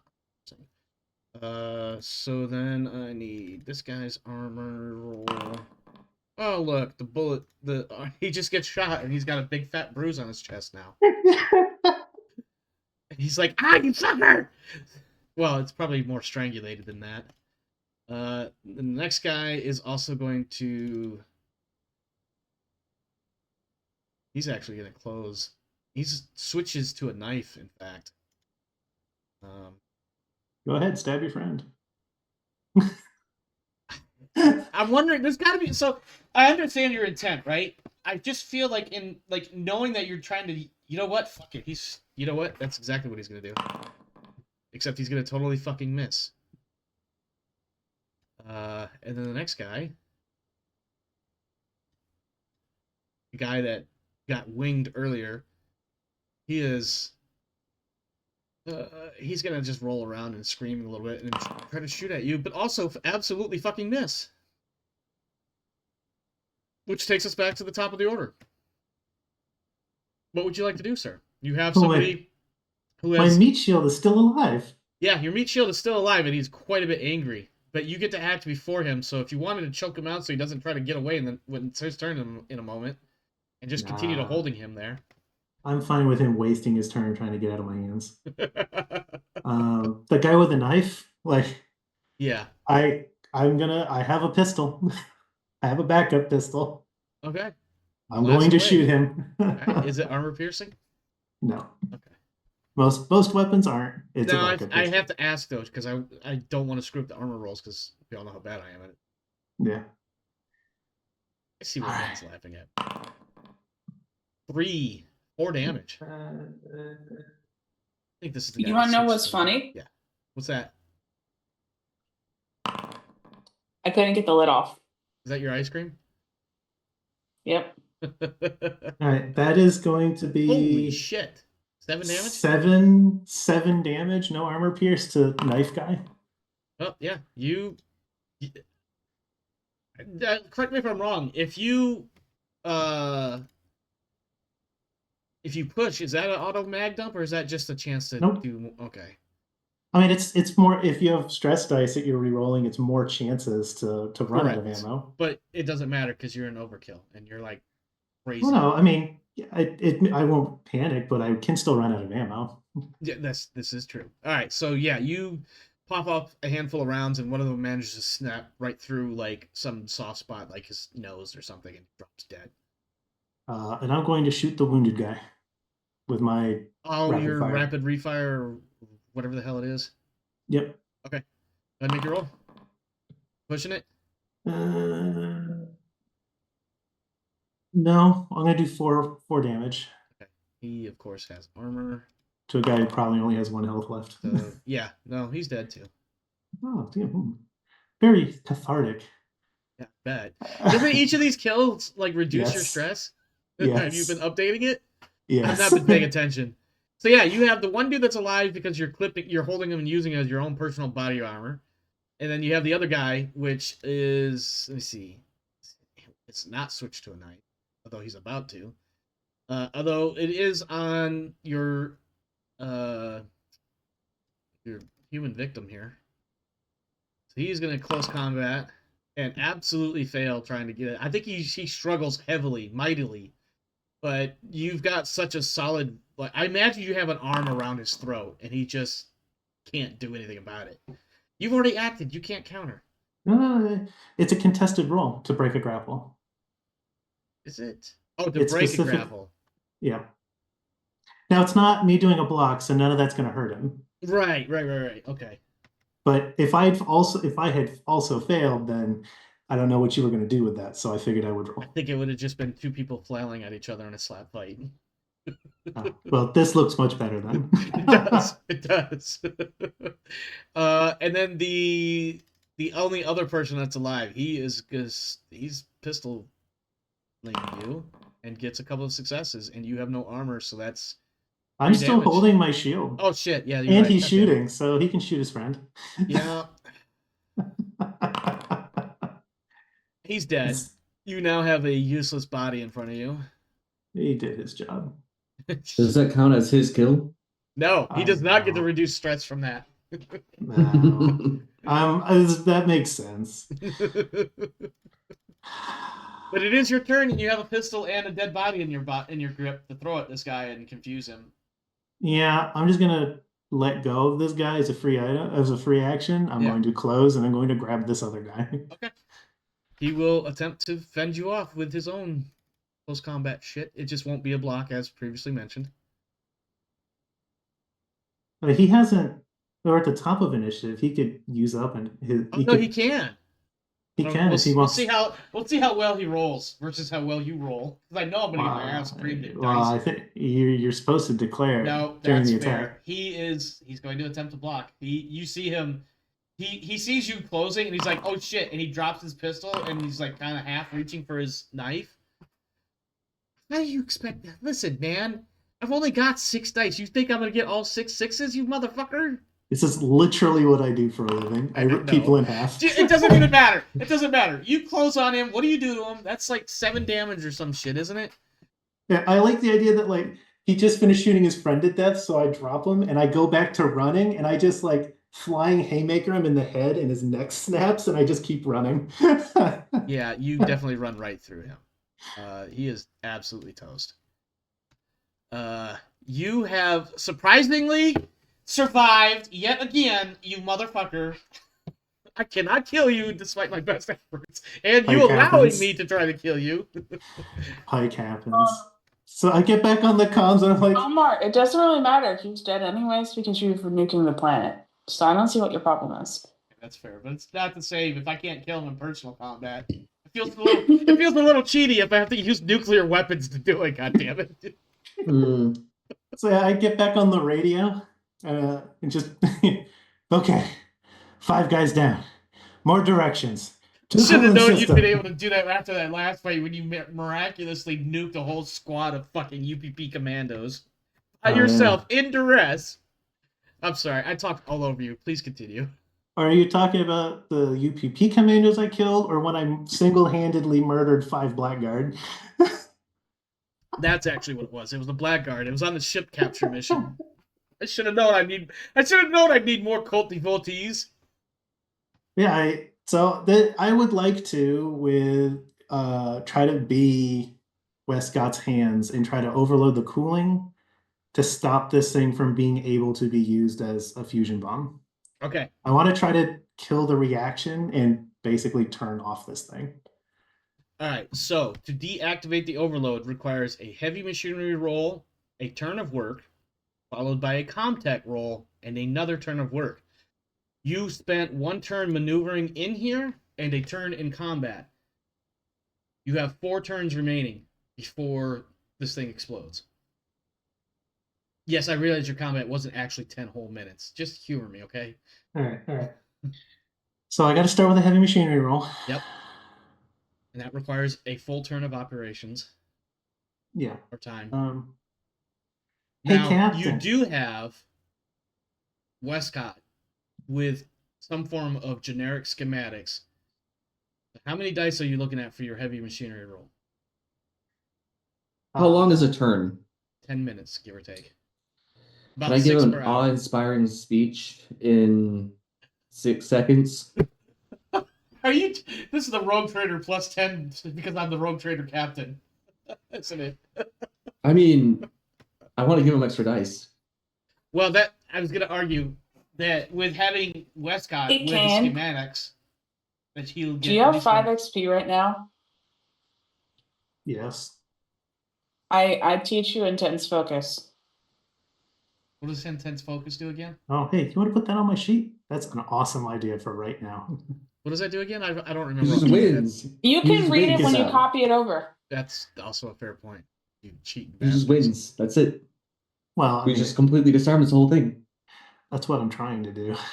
No, that's what you're gonna do. But hey, Captain, would you like to command me to unfuck this? Because I better not die to a nuclear bomb.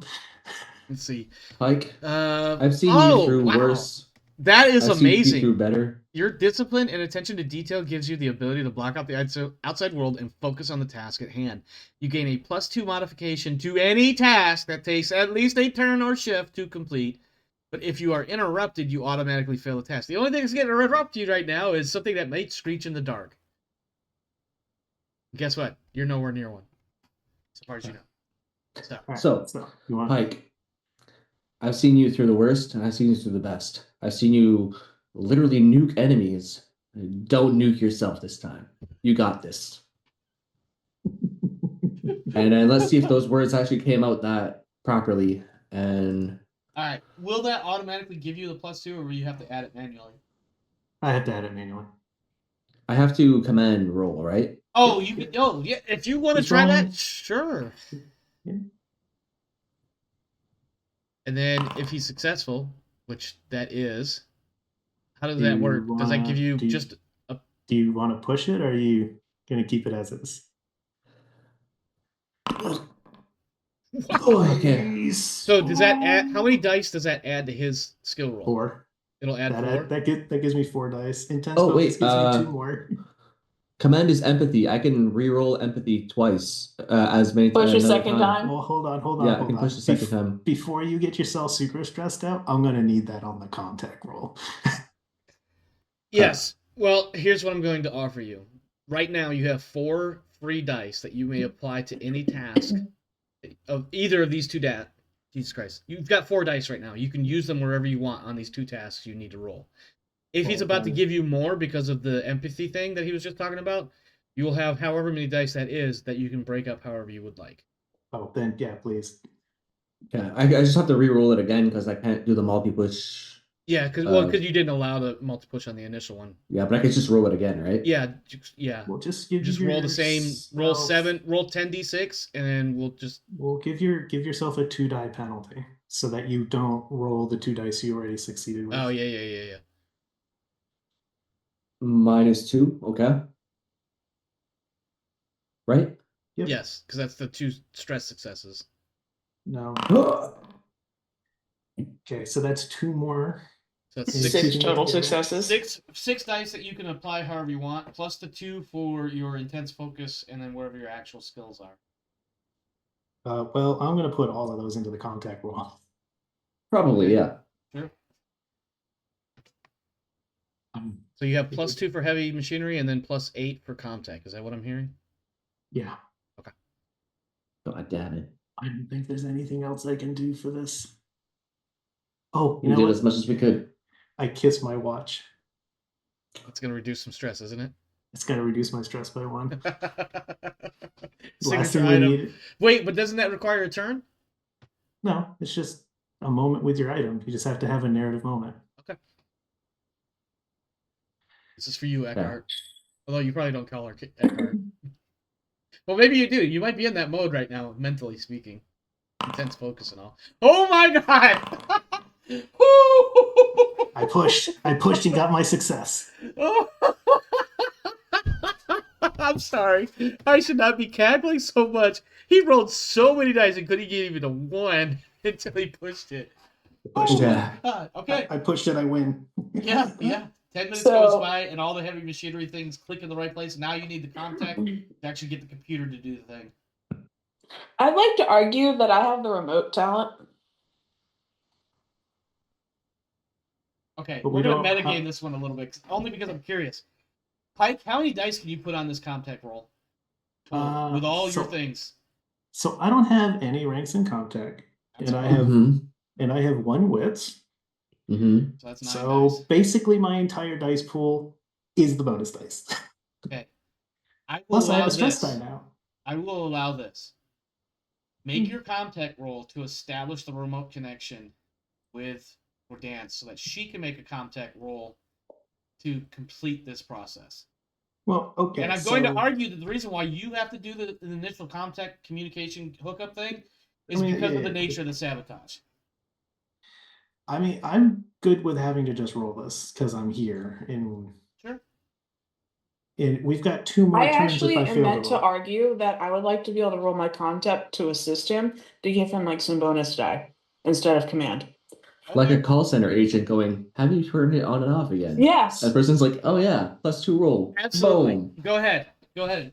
And add probably about 5 dice to his pool.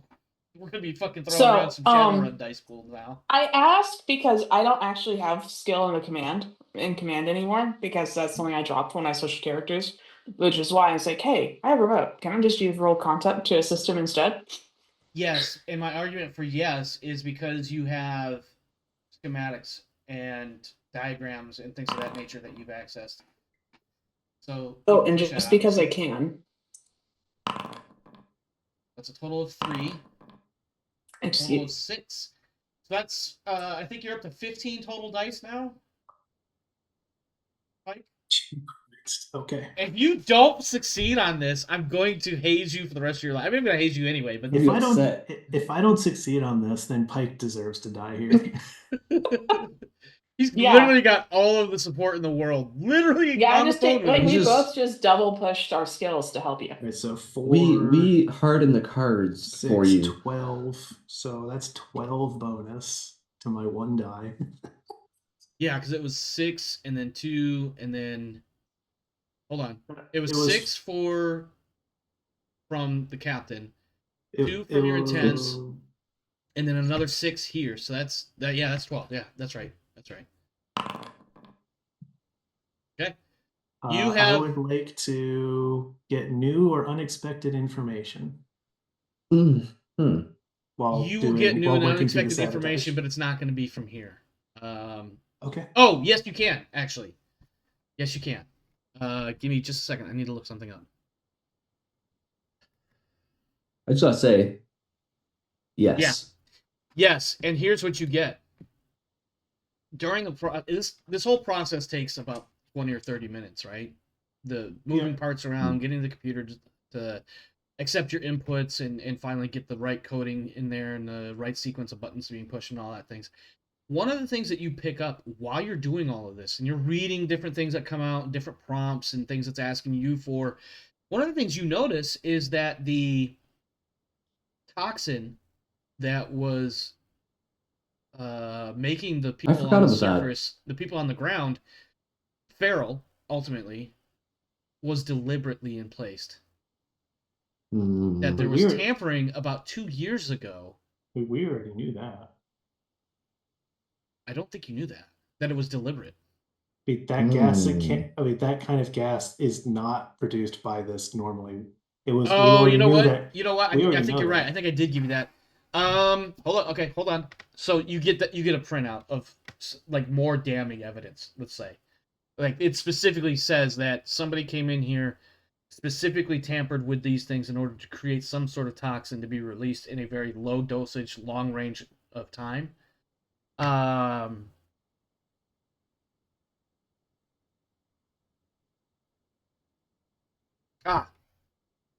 What's my new and unexpected information? Yeah, I do actually. His name is Jeff. Yeah. Hold on. Hang on. I gotta get there. Let's see. Oh, is that excellent? Copy text.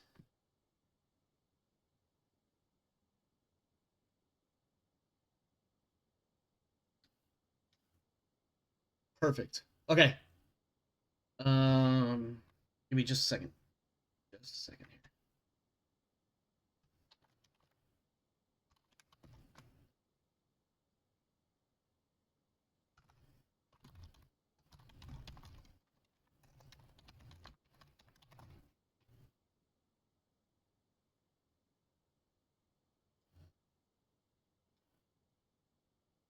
God damn it.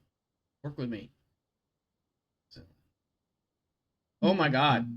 This is not working with me the way I want it to. Nope, that's not what I wanted. Hold on. Sorry, guys. Minor technical issues.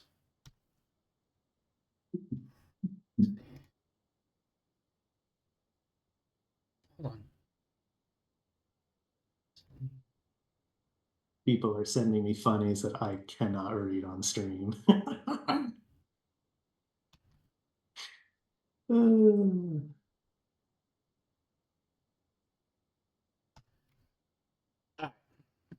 So, I just DM'd you, and what you receive while you're going through all of this, there's a brief moment where you have to wait for the computer to, a 30-second pause. You're waiting. And, anytime you have to wait, even if it is 30 seconds, waiting for a literal 30-second window to come and go feels like it takes 2 minutes. And in that time, your mind is kind of wandering despite your intense focus. And you notice that over on one of the dead guards is this what looked like a piece of paper kind of sticking out awkwardly and obviously from one of their pockets. And you go over, curiosity being what it is, and the timeline that, what it is, and you grab it. And you don't really look at it too much. But right now, you're done. You've saved the universe at this point. You are the crew of the Star Trek, Starship Enterprise at this point. Every week they save the universe. You're the hero right now. You've got time to kill while you try to figure out what your next move is, and you put your hands in your pocket and you try to catch your breath or whatever, and that's when you remember you scoop this piece of paper off one of the dead bodies, and on that paper is this letter. I'm gonna find a seat. I'm gonna sit down. Put on your reading glasses. I'm gonna reload my rifle and I'm gonna hop on the radio. Island, scout. Reading. Is done. You've got Excellent. Now what? I need a good puke before I can get up to anything else. Okay. Just to clarify, to myself, I guess, we still haven't actually solved the threat of the fact that the other ship is going to bomb the shit out of us, right? Well, we've changed that situation dramatically, right? You Mhm. aren't trying to decide whether or not to provoke a fight by flying closer to be able to break atmo to pick us up. You get Mhm. to stay away as long as you want to. Good point. She either has to commit to shooting you down and waste munitions, or she can just call it a loss and leave. But you're farther away, so your decoys are more effective. You can continue to waste her time and munitions until she decides that she's expended too many resources and just needs to leave. You have Yeah, time now. I mean that is a really good point. And she doesn't How long can know we play yet. chicken with them, I guess, at this point?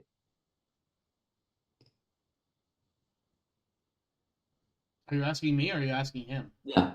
Omar, I the don't know. game What do you want to mother. do? It seems like at the moment that their ship hasn't done anything in, or as far as you Hmm. could tell, without pinging and giving away things. They may not even know that your team. In fact, I think Finn is kind of pointing that out. Like they may not even know the ground team is dead. They They may not probably even know don't. that their sabotage has been unfucked. Well, they died very quickly and in vain. I'm a little bit concerned about having him on our crew, but also thankful he's on our side. That's a story for another time. That's questions I need answers for at another time. Right now, and he points out the nose of the ship, because you can see off in a very dim distance, right? Like just this tiny little speck that's clearly the other ship. He's like, right Yeah. now, that's my concern. Okay. If you fake like you're backing off, like you're just calling it quits and leaving, then you could go to the other side of the planet. Yeah, And we if she could. wants to fight you, it's the same kind of ship, right? It's just an older design. So you guys can just circle jerk forever and she'll never be able to actually fire on you. Providing our pilot keeps up our escape velocities and this and that, then we should be able to just play chicken forever until they're like, well, screw this, it's not blowing up. Her Um, only other option is to try to land and seize that upper area, and Hamida's there to kill people and steal a shuttle. Run that by me again? Like her only options, right? Because she wants these refugees. She wants to punish them for leaving or whatever. Who cares? She wants them back. So if you fake like you're giving up on the situation and you're letting her have her way to get that stellar body of body armor for the ship, then it Yeah. leaves her with chase you forever. She knows she's not going to be able to catch you and fire missiles without spending a really long time trying to outfly you. Hmm. She can attack the she can attack the camp from orbit. Try to she can try to get sub atmo and just shoot missiles at it, or she can try to land the shuttle and Hamida's there. Yeah. So I mean, So they can screw really, themselves. once you're on the other side of the planet, Hamida just tells everybody to go down and hide in the jungle. And Then hopefully there's, not in alien clutches, but you're probably on your way back anyways, eventually. I mean, if you want me to, I can start running that way. But I don't think like, you need to run, but I think you need to get back if you but can. if you wait until you've got that distance and then tell them to come down from the mesa and into the jungle, she has nothing to land at and she has nothing to shoot at and she can't chase you down. Basically runs out of options. Her Hmm. only option is to leave or sit there out of spite. But we're a long range science ship. You can keep that up for a very long time, Yeah, we got like realistically. reliefs and stuff. We got all the food in the world. You got all the Yep. food in Well, the and the world. other thing is you've turned off the gas production, so the people who are on the ground won't have to suffer from the long-term effects of the gas because it will dissipate. Hopefully. Yeah, I mean, if this turns into a long-term thing, then we get back into the ruined colony and we stay in the upper floor of buildings out of sight so they can't target us, Mhm. and we're above the gas. Okay, so can we deke around the planet, have them on the other side, and then we just drop our like relief ship down? I don't think we'll need to. Finn looks over at you. He kind of scrunches his face up a little bit, and he thinks he's like, actually, yeah, we just rig for an elliptical orbit. It'll initially look like we're leaving.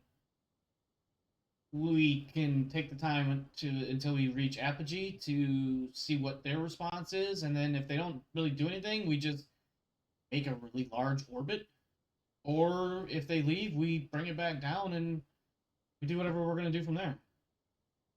Excellent. Sounds like a plan is coming together. You I'll can set drop apogee for it. local geosync. Okay, That makes sense. make Yeah. it so. Drop it during one orbit and then pick it up on another orbit and then we just leave. Yeah, so basically what he's gonna do is he'll set the highest point of the orbit to be equal to roughly geosynchronous orbit altitude, which is really fucking high up. But because the perigee is still really low, it'll be just this really oblong shape. But what it'll look like initially to them, to the Mishka's crew, is it'll look like you guys are leaving, or at least burning for a higher orbit. And then that will give you, as you progress to the apoapsis or apogee, that will give you time to see how they respond. And based on what they do, you can then either keep the really odd shaped orbit, or you could circleize, or you could just bring it back down again and go back down to the surface if they leave. Either way, nothing's blowing up, so we're happy with that. Yeah, on one hand, and Finn will say this stuff too, but like on one hand, she'll give chase and shoot us down. On the other hand, she will just be like, "All right, well, that's weird," and then figure out that we beat her ground team and leave, or blow us up and then leave. He's kind of like he says some sort of like cat and mouse game, and right now we're the mouse. We're trying to see what the cat's gonna do. Yeah. Okay. If everyone's okay with that, I think we should go with the orbit and see if they press charge against us or not. Reading this note, you deciding not to give me a nuclear weapon for free means one of these names does not mean anything to Pike. I guess it's the only name that's in here. There's 2 names on there. Well, yeah. Well, but 3, but the one name won't mean anything in character. Yeah, I mean the specific. Now name, that I think about it, not because the there were title. 3 names on there. It's just Yeah. at this point, it's just a reference to some other person you have no idea who it is. But you know who I'm talking about. Mm-hmm. Yeah. Yeah, it took me a second. Then I realized when I had to put wait a minute, give him a nuclear weapon and names. I was like, oh yeah, there are 3 names, and yep, no, you're right. So, do you have any instructions for Pike during this process? Get back to the mesas, do it in leisure. It'll take him about 8 hours. And you're telling everyone to evacuate the mesa? Pretty much, yeah. So I'm gonna go to what was his name? Sorry, Mitski? Go ahead. What was his name? The older gentleman? Leonard Laspera. Laspera. Colony leader Laspera. So we solved the exploding thing. This is Leonard. Oh, we're not going to die anytime soon. That's a not relief. anytime And he does soon. one of those where he literally looks at his watch. He's like, "You haven't answered me for 20 minutes, and it seems like with 20 minutes left, we're good. We're not going to die in a fiery ball of death." Nope. Excellent. Now what? Well, not a fiery ball of death from a nuclear explosion, but maybe a fiery ball of death missiles. So probably get down from there.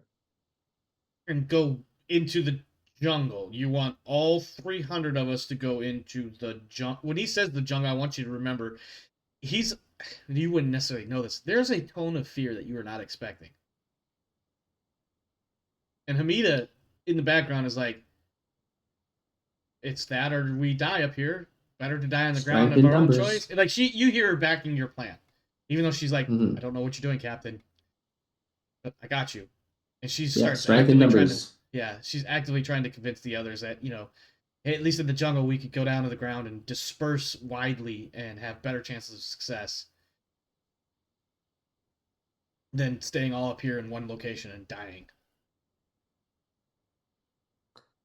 Considering a couple missiles would just totally clear out these missiles. Oh yeah, handful of 100%.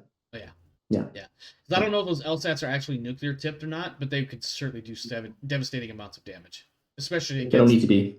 They're not Yeah. nuclear. Yeah, exactly. And these are not very well constructed facilities or well reinforced facilities. They're gonna die. Like when that shuttle flew up, you noticed quite a few of the even through the minimal window of the PDAT, you would have seen that there was some debris being kicked all over the place. That happened. Mhm. So yeah, so Hamida's like, I got you, boss. I'll get them on the ground. I'll radio and give me like an hour, and I'll get everybody see what I can do. I'll give you an update in an hour. Thank you. And then in that time, you guys climb up to Apogee, unless there's anything else you want to do. The only thing I have Honestly, a kilometer is not very far. Sorry? A kilometer is not very far. They could probably hoof it to like the city if they really needed to. No, a kilometer's not. It's like half a mile, give or take some crazy math. Don't quote me on that. I forget which way the conversion goes, so it's either less than a mile or it's more than a mile, but it's not by much. Kilometers are less than a mile. Yeah, So I know, if I know they're they- less than, so I think they're like 0.6 of a mile. It's just slightly more than half a mile. Yeah, if Well, a everybody mile goes, if everybody goes here into like Yeah. this district or this block, This parking lot. they can wait in that area where they've got cover from above, and then when the lander lands at the landing zone here, by then I'll have arrived and we can all get on and wait for the next pass to launch and get picked up. If you convey that to everybody, then that's what Hamida will do. She'll start trying to lead everybody that way. I begin the conveying process. Okay. Is there anything else you guys want to do? Or shall I go to the part where the Mishka ship makes its response? Let me do one last check. But honestly, I When think the earth-shattering that's kaboom doesn't happen. yeah. I mean, let me just see here. I'm rolling a dice. We're good. Go for it. So, time ticks down. The 3-hour window comes and goes. And another 5 minutes. Then 10 minutes. 15 minutes. And then the ship. I want to point out Go ahead. that they must have tried to communicate with the ground crew. Sure. You can assume whatever you want. What I'm you're assuming seeing that. happening is that 15 minutes past the 3-hour window has come and gone, and then Finn says, Captain, they're leaving. That's the only thing I can come up with. They're leaving. That's High an fives all escape. around. That's an escape vector. That the amount of energy coming out of their engines and they're leaving orbit. Period. They're not even going for a higher altitude like us. They're just leaving.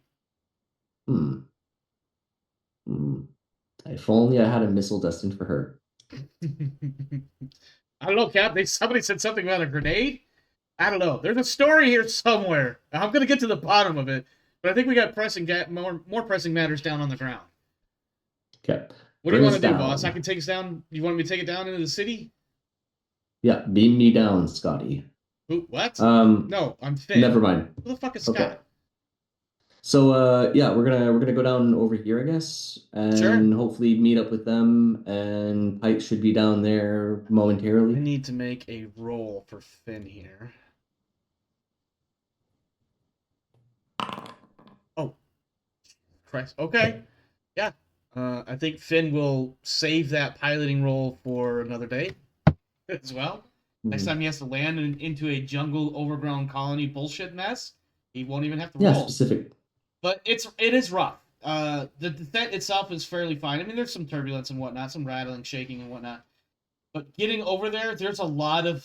We've all been on multiple approaches to an airport where it's like, oh, we have to continue circling for a little while, and then you were like, oh, we're definitely in a holding pattern, and so there's a lot of like banking and turning and translating laterally, and then eventually, finally, he settles down, and it's a bit rough. If the ship feels like it comes down, sits for a second, suddenly leans, and then corrects itself.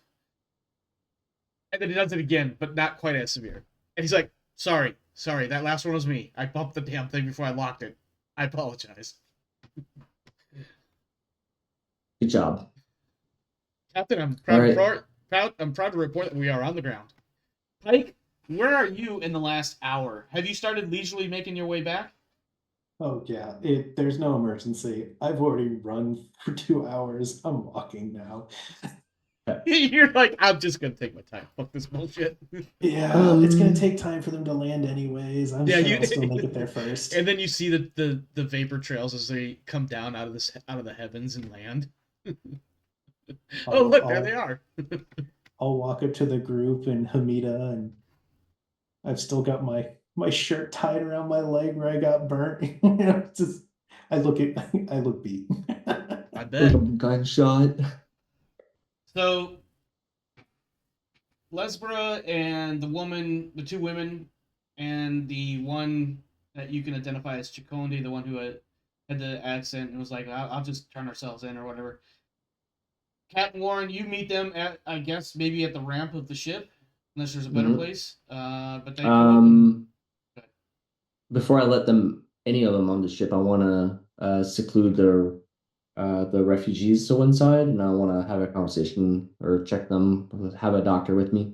Okay, yeah, Hamida and Monroe will start making their way through the crowds and start getting people segregated. The refugees are, 10 or 20 feet off to one side. The rest of the colony survivors are off to another side. So all four of the leaders are waiting for you at the base of the ramp. Okay, so I'll talk to the leaders first, I guess. Sure. Okay. You must be What do you Captain guys Warren. say? And this is Leonard Lesbra. And he sticks his hand out to you. I take up my hand to him and I shake it. I like the idea that this scene is going, and in the background is Pike walks from one side of the frame to the other in front of a group of people. With his shirt off. Yeah. He's the fading. Listening, heaving, with the shirt tied off in the acid burn. Yeah. And a bullet hole. And a bullet hole. Just a nonchalant bullet hole. Yeah. All right. Yes, Captain Warren of the Silovetsky Island. We've met before. It's good to put a name and a face together, and better yet, to put it together in person. I imagine you came here with some other purpose than to resolve this, whatever this was, with the refugees and their Mother Mishka.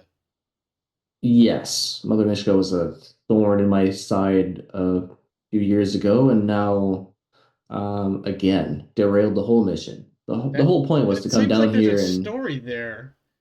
Perhaps a story for another. Maybe we should go over there and get a drink. And he kind of points to an area that's kind of, it looks like it was the rubble of a cafe at one point. Perhaps we should go over there where it's a bit more private for the five of us to talk.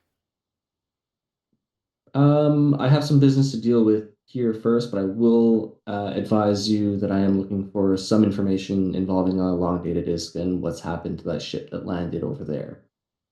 If you want to generate that, then we can talk about that in the cafe that's all destroyed. Sure. And him and his two other co-leaders and Chikonde, the refugee leader, wander off. Unless you want Chikonde with the rest of the refugees. No, I want Chikonde with the refugees. Okay. In that case, yeah, the three leaders kind of wander off by themselves. One of them pulls out what looks kind of like a large jug of some sort of fluid, and they kind of pass it around between each other as you fuck off to wherever else you want to go. Yep, I signal Alita to start signaling some of the civilians once they're checked in to get onto the ship. If they want to get off the planet, if they want to go back to where they were living, then they can do that. We can discuss that later. So, something to keep in mind. While we might be able to sardine a bunch of people on the ship, we have to worry about the life support capacity, and we can't ice any of these people. And I was gonna say, and the FTL, and you're not even sure if these people even want to leave in the first place. No, okay, so they can stay there. They can stay there. So what I'm going to propose is that, as far as in character, a lot of our mission here is complete for the session. Eventually, you will get the long data disks and whatever other stuff. I think ultimately the colony will want to remain, but they definitely want the refugees segregated or off planet. So you guys. She said, how many refugees were there? 20. 20. Okay. So Chikonde, this is what. And Chikonde kind of does one of those, like, at some point Chikonde's gonna be like, all right, listen. we fucked up. We should not have joined this cult. It's clearly a death cult of some crazy Mhm. whatever. Mhm. If the Great Mother Mission is mentioned at some point, or I keep thinking Chakotay's a woman, but it's actually a man. If Chakotay otherwise gets the idea, he's gonna be like, how about maybe we join your mission, your campaign, or not campaign, your expedition, and maybe we can provide some sort of help with, some of the planning or operations or support, or just generic support crew somewhere across the rest of your group, something along those lines. Don't we have like 10,000 colonists on ice somewhere? Yeah, You have not on our ship. no Not on on our the ship. Ilyana. There We are colonists. had Yeah. them. We had them, You but had some not colonists, here. but they are at your salty spires or whatever freaking thing you guys called it. So just Yeah. looking at Alpha Deck, we have enough extra cryo tubes between medical, EEV, and just how many cryopods there are in our main holding area. We Yeah. could take 20 people. We could take 20 people, but what I'm concerned about is any PTSD involved Xeno stuff that might involve them. So that's why I want medical to check them over. Yeah, you will get a report from Lakota that physically most of these people seem fine. Mentally, Yeah. there is some signs of some extreme duress and long-term stress results. Did we teach her how to look for chest bursters? Yeah, Do we don't you even have to point be that out? specific. We don't have to. We don't have to Yeah. be specific about it, but we can ask like I guarantee Anything you, weird. somebody in your crew. You don't have to be specific. I am being inappropriately specific. I will say this much. we could say that we could tell her specifically to check to make sure that there isn't any that they aren't smuggling anything inside their bodies and do like a full body scan. Okay, I need to have a moment with Lakota because I'm taking her aside and telling her about chest Sure, bursters. absolutely, we can do that. This Okay. was, and I imagine this is a process that takes a few days as you guys work your way through the crowds and everything. And at some point, Well, I have to tell her up front. yeah. But at some point, at any point in those handful of days, as you guys are working with these colony survivors and the refugees and whatnot, yeah, Lakota's like, you wanted to see me, Octavia. That's funny. I actually needed to speak with you, but what did you have? So, these refugees, right? Yeah. You need to full body scan them. That seems a bit much, but I imagine you have a reason. You know that dead thing Pike found and went dragging around? Yeah, the scary thing from my darkest nightmares I don't even know I have. Think of it as like a humongous botfly that burrows into your chest. He definitely is like disgusted, confused, and is doing some sort of like mental like, hold on, botflies, ew, and then she's just utterly When they pop out, they generally kill the person carrying them around. So, Yeah. double check that them. came out of somebody. Yeah, most likely. That's I mean, they start small, then they get big, and then they turn into that. how utterly fucking horrifying. And I want to point out, Just you've so you never know, heard her swear like that before. Lakota, welcome to being a supply clerk. Congratulations. And I just wave and walk off. Oh, that was a great I think line. that is cold-blooded, and I love it. And I think the That is camera the just ending lingers line. over Lakota, and she's just standing there going, "What the hell just happened?" Not This only was- do I love how menacing that was, but I also like the secondary effect of that just upped the terrifying factor for her. Of If she was a Pike. player character, that would have given her stress right there. At Yeah, least can one she point roll a in list to time, too. figure out if she pulled those links together? Yeah, well, she's definitely sitting there going, "How does that make me? Wait, what? Oh, what?" And Pike, oh my god, what? Oh my, oh, and she's just like, "Yeah, I'm done, I'm out." All the She gears. ends up, as the camera slowly pans away and everything, she's just going to go sit down somewhere and maybe sip out a canteen. She's double fisting Xanax and Jack. She's not going that far yet, but only because I don't think she would. So Not for right these- away, and certainly not out here in these, public. For these couple of days, I would have like right away showed up to be like given a thumbs up by Monroe for a med check. Yeah, she would have checked you out and You did get shot. Yeah, shot, acid burns. your medical file gets a few new Oh, pages I added want to to it. She puts specify clean that I bandages dropped that on them. her I'm sorry. before she gets to have a conversation with Pike. Oh yeah, yeah. So Pike gets to walk when into you medical. so when you approach her to get checked out, she is pale. We could do this as a scene. Yeah, she's pale as fuck, and she's sitting there and she's like sipping her canteen from a canteen or something, and her hands are visibly shaking as she's trying to like take slow sips of water. He looks at her and he's like, "You, it's not that bad. I just need you to pull a bullet out, check a burn." You know what? Hold on. Let me second here.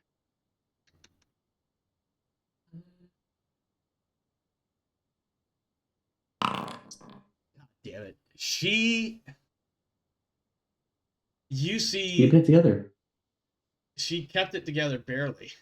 But what I was looking for, if she had succeeded, she would have actually pulled her head out of her ass and started doing medic things. What you see is something of a blank 1,000-yard stare.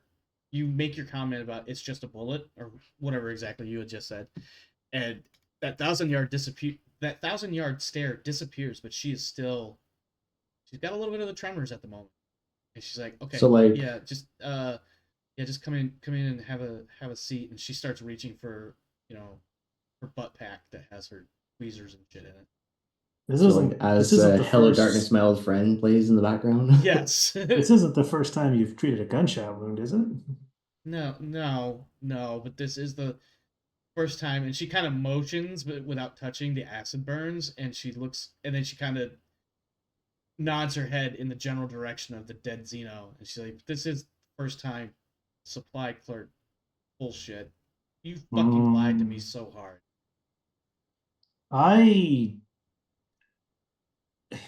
When the captain told me that I had to answer your questions, I didn't lie about anything anymore. You just withheld a lot of information, which is still technically lying. It's And she classified. just like jerks whatever covering you put on your bullet hole off. I imagine it's like a piece of tape or something, right? Oh no, he didn't. Oh, in that case, the tweezers would go in, and she is not gentle, my friend. Yeah. It's like some things are classified, like I said. Still feels an awful lot like lying when I could have known that thing is out here. Jerk, pull, jab, tweezer hurts. Well, I tell you what, Doc. I didn't know it was there until it started hunting me. But I'll tell you what. The next time one shows up, I'll do the same thing to it that I've done to a number of them now. I'm a part of it. And she starts to put a bandage on. As she starts to put a bandage on your wound, she's like, "I don't know what's scarier, that those things are out there, or that you are so candidly willing to go hunt them."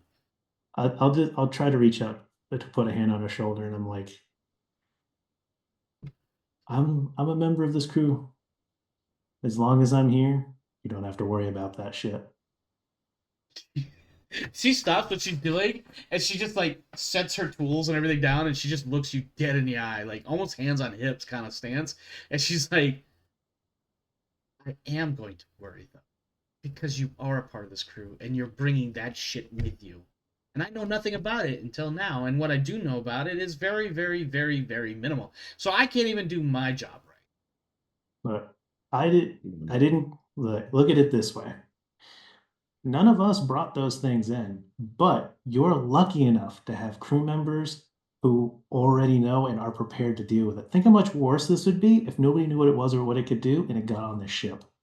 Oh, I'm so lucky, am I? As she starts pulling like inconsiderately at your acid bandages to put clean ones on. I'm lucky. Is that the, you know what? Perhaps in the grand scheme of things, maybe it's better to have some battle-hardened supply clerks on the crew when it comes to...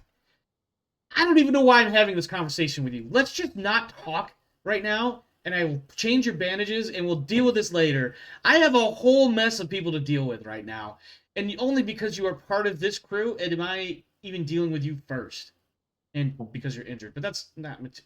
Just shut up. Just shut. No, stop talking. Stop talking. And for the first time ever, she suddenly has a spine. He just laughs. wanted him to talk so much. Now he's like, no, don't talk Yeah, to me. no, that's exactly what she has mentally shut down, and she's going to full-on physical automation only. As she pulls the old bandage off, not very gently, mind you, tries to clean it out as best she can, which probably reactivates some of the acid, so it burns even more, and then she just closes it all back up so it's nice and secure, and then moves on to the other acid burn and does the exact same thing.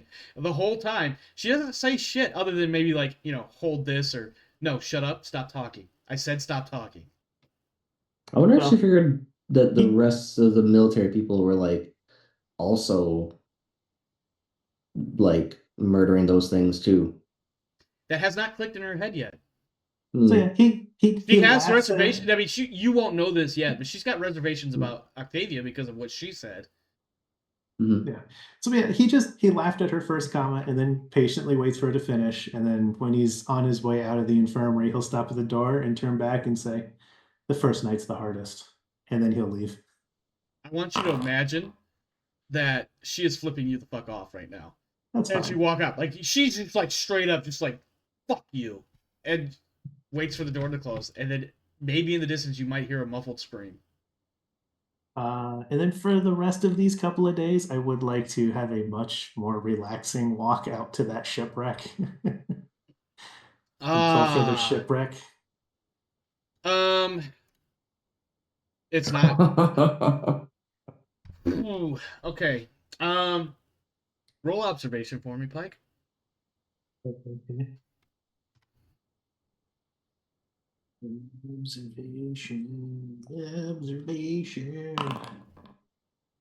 I'll succeed.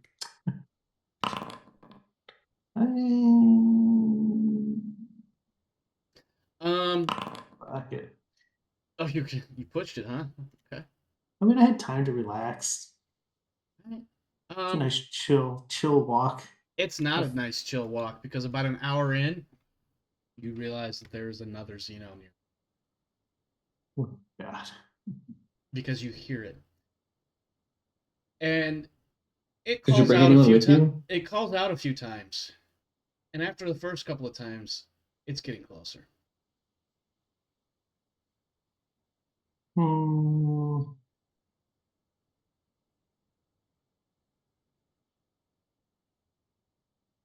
And I will tell you, I made a mobility for stealth approach.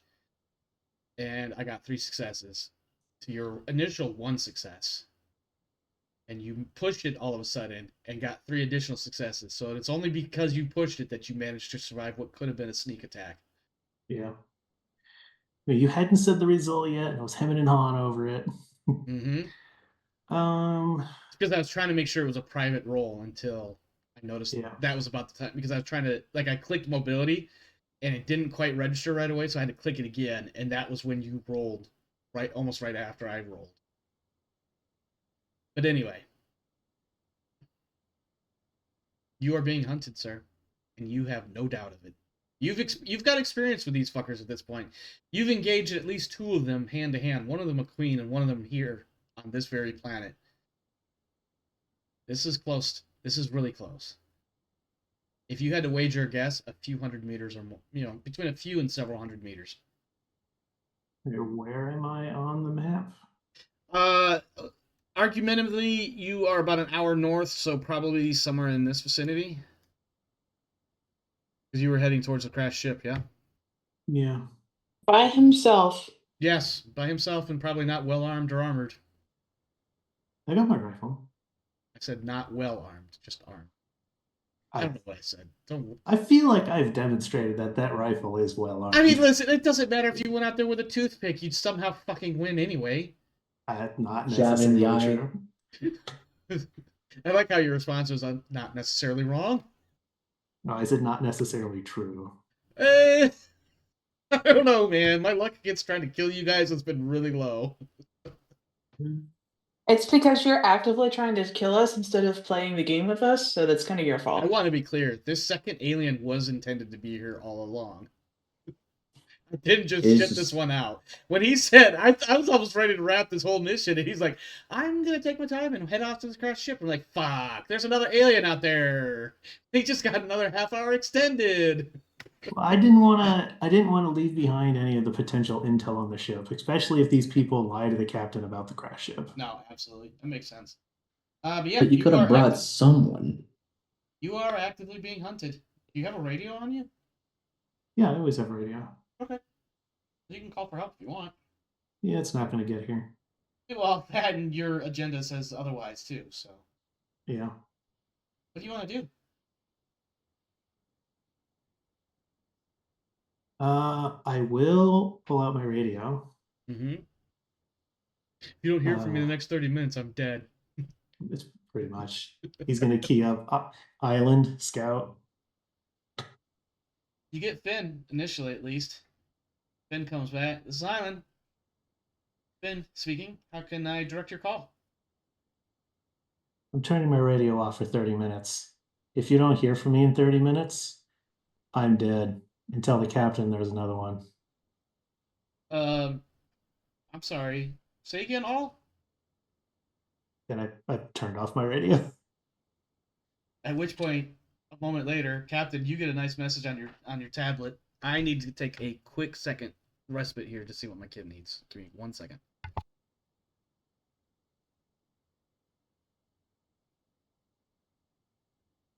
These colonists are fucked. Okay, sorry. Yeah, I know, eh? Just keep having some more aliens against them. Okay, I'm back.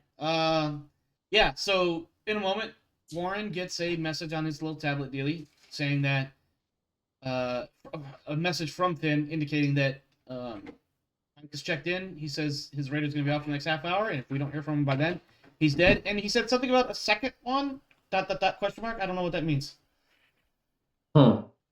You're not clear. I don't know where, and you get this on your tablet, so wherever you are, if you don't have your tablet, you may not even get the message. Let's see. If I'm on the toilet. Well, I was thinking maybe you're out in the refugee land or in colonist land, otherwise not on the ship at that moment. Okay, well, you're wherever you want to be, I suppose. I'm in the toilet. With your tablet, reading your Japanese anime? No. No, I'm sorry, that's manga. I was thinking manga. Yeah, reading. Yeah, I don't know. No, I'm taking an 80s poop. Okay. You mean you with some stolen magazines from your dad too, I guess. All right, we're back to Pike. Pike, what do you want to do? You're being hunted, sir. I imagine you did at least a map recon of the area and rough idea of where the ship is. You imagine you've probably got about an hour or so left before you make it to the ship. Yeah, I'm just gonna have to fight this thing. No one's gonna be able to get here to help, and I'm not gonna make it to the ship before it attacks me. There is a rustling in the underbrush. About 200 meters away to your left.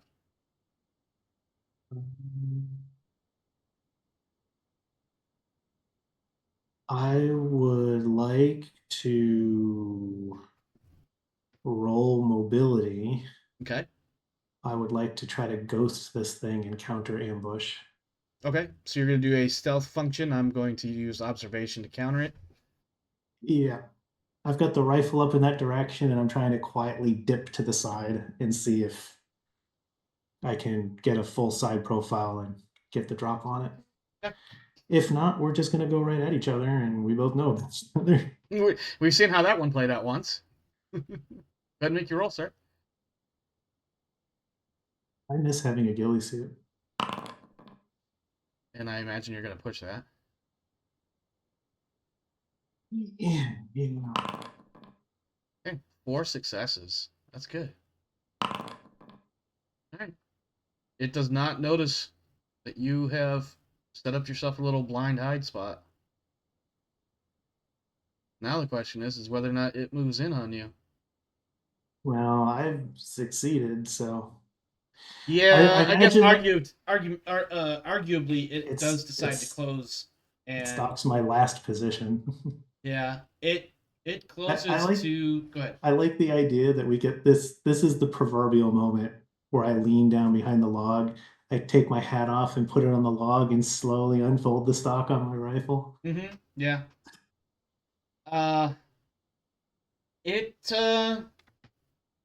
when I got a side profile on it, I'm gonna try to double tap it. Okay. I'm going to attempt to make a stealthy approach to close to melee range. So let's see if I you can do mean, that. I see it. It doesn't see me because it's approaching my last position, not my current position. Oh, that's a fair point. That's a fair point. Okay, yeah. Uh, So I'll take my sneak attack shots. all right, go ahead. God damn it. I'm a scout sniper. Scout sniping. I don't know. Yeah, I know. I If you want know. this, the Xenomorph should challenge me to chess. I'm getting a mental image of the xenomorph sitting down at a chess table with you, and you just scratching your head trying to figure out how not to get in checkmate. That would be an amazing piece of fan art, by the way, if somebody wanted to render that. Yeah. Go ahead and make your sniper shot. Okay. Pushing.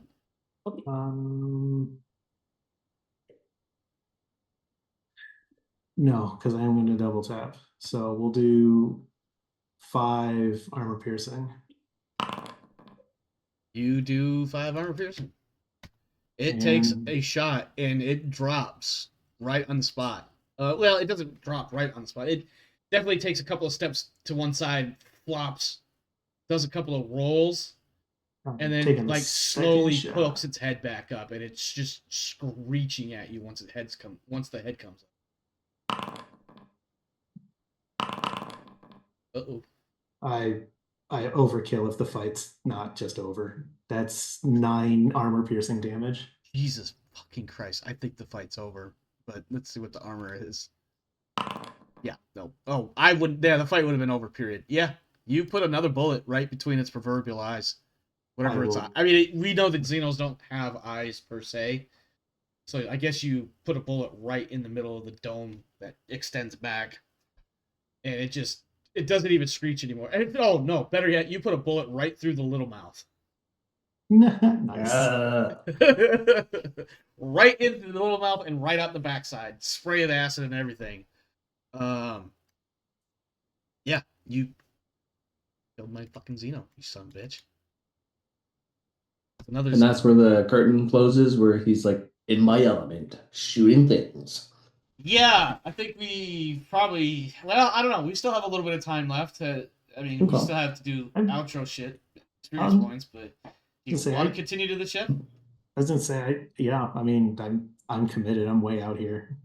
Okay. So I turn my radio back on. Yeah. While I start walking. I think maybe by this point, Captain Warren's got the message. Mm-hmm.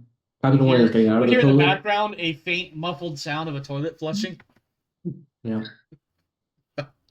And I'm heading towards my PDAT. Yeah. Island scout. Finn's looking at you. You want me to take it? I didn't get out of the toilet yet. I'm flushing and I'm getting out. Oh, yeah. Island speaking. No, this is the Island. Scout, you're still alive. That's a good sign, I suppose. Yeah, everything's normal. We're all good.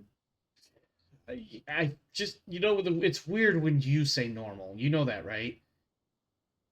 Well, I get that your normal is not my normal. It is not, and don't even mention new normal because I hate that term. Okay. Totally irrelevant to Pike. Pike's like, what? What are you talking about? He's just like, okay, I guess. I'll let you know when I make it to the crash ship. Okay. Try not to die. Call us if you need anything. So that moment that I walk in. Yeah, probably. As he says, try not to die. Call us if you need anything. Yeah. Working on it. Scout out. Ben, what was that? Oh, turns out Pike's not dead after all. Sorry about that message. Hope it didn't freak you out. What message? Well, you should probably keep your PDAT closer. Tablet, whatever device we use frequently in this universe. As he picks up something that is not a tablet nor a PDAT. It's like a little block. So I guess the question is, or since we're towards the end of session and mission, is there anything interesting on the crash ship, or is it just we have a narrative? I walk through a ghost of a wreck and then just walk back. Well, it's funny that you're the one that goes out there. Okay. Well, hear me out. So it's funny that Pike is the one who goes out there because there are two things of note. One is a dried up ovomorph sack, Okay. which is, for those that may not catch the reference, it's the egg sack minus the face hugger inside. Mm-hmm. And it's all dried up and whatnot, so it's been clearly spent, for lack of a better thing to call it. The other thing that you find, and this is where it's funny to me, is that you get another copy of that note, almost as if in a video game when you find the same clue twice. It matters. But yeah, you find it's almost identical. In fact, you realize maybe at this point that they are both photocopies of the original, and that on the backside of this one, the handwriting is different, but the notes they don't use the exact same words, but they're the same note as to the things that they should find while they're out looking around. Okay. I guess my only question is, does this look like a recent crash or an old crash? It looks like it happened maybe in the last couple of weeks or a month or so. Okay, so it's a recent crash. And and that's the other thing is there's definitely some damages, but it looks like the damages might have been a little bit more severe than your average crew would have been able to figure out. It doesn't look like a crash per se, as it does look like a hard set down. Okay, then I'll just yank out whatever hard drives I find and just walk back. Okay.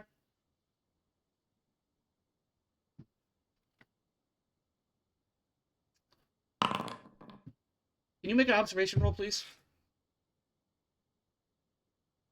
I got to. I really didn't want to, because I'm sure you're just going to step on this thing and kill it and lose a pair of boots, but Facehugger was there. Go ahead and push it. Let's see. Yeah, so we tied. So this thing, I think what happens is this thing pops up from behind something in the jungle as you're coming out of the ship. Getting ready to head back. It pops out from behind a fallen log or something, jumping at you, but you see it at the same time that it makes its attack. Because the tie goes to the player. Go ahead, sir. Make your move.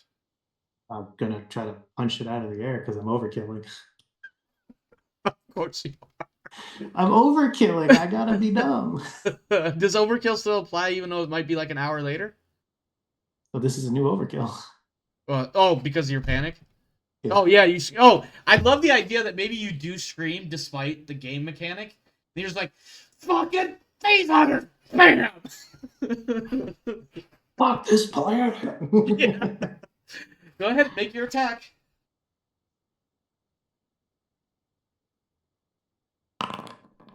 And go ahead and push it, because I know you want to. Yeah, I really do. I'll punch it for 8 damage. If I wanted to attempt to dodge, even though I'm already in the air, theoretically I can't dodge. I really doubt it. It's now in that parabolic trajectory. Yeah, I was just thinking, like, yeah, wings or anything. I think the best thing I'm gonna have is armor, and that's obviously not gonna do much because I only have 2 dice. So yeah, you boop its nose so hard it flops right out of the air. You do take some acid damage, though, because I punched it with my fist. I didn't cut it with anything. Yeah, but you did, like, how much damage was that punch total? How much damage did you do before my armor roll? It was 8. Yeah, 8. It only has 2 points of armor. You did literally 4 times the amount of life out of it. You could have punched 4 facehuggers in a row right there and still had leftover damage, okay? I mean, I feel like that just means I just rocketed it off and I won't be able to find it. That or your fist literally went right through it, which is what I'm picturing. How does acid splash working? It has a base right value. There. And then there's a number I'm supposed to put in there? Acid splash is the amount of damage it took? Mm-hmm. Which was 7. 7 minus... Or was that after? That was after my armor. Yeah. No, Acid Splash is a cantrip that when you cast, it causes an area of effect of 1 and 1 adjacent square with a saving throw of 8 plus Wisdom modifier. I will be nice and say that only 2 of those 3 apply because of reasons. I know you want to kill me. I'm not trying to kill you. It would be. I find it kind of amusing on one hand, but also, like, I wasn't actively trying to kill you right there. It was just the fact that there was a face hugger in that room or in that ship, and you went into the ship, so I had to do something about it. Does that 3 damage kill you? It shouldn't. No, Okay. I'm still up. Okay. Are you broken? No. Okay. If I was broken, I would have rolled a crit and then my stamina for second wind. Okay. Just wanted to make sure.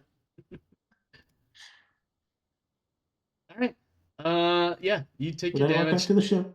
Yep, and wander your way back as that facehugger also dies.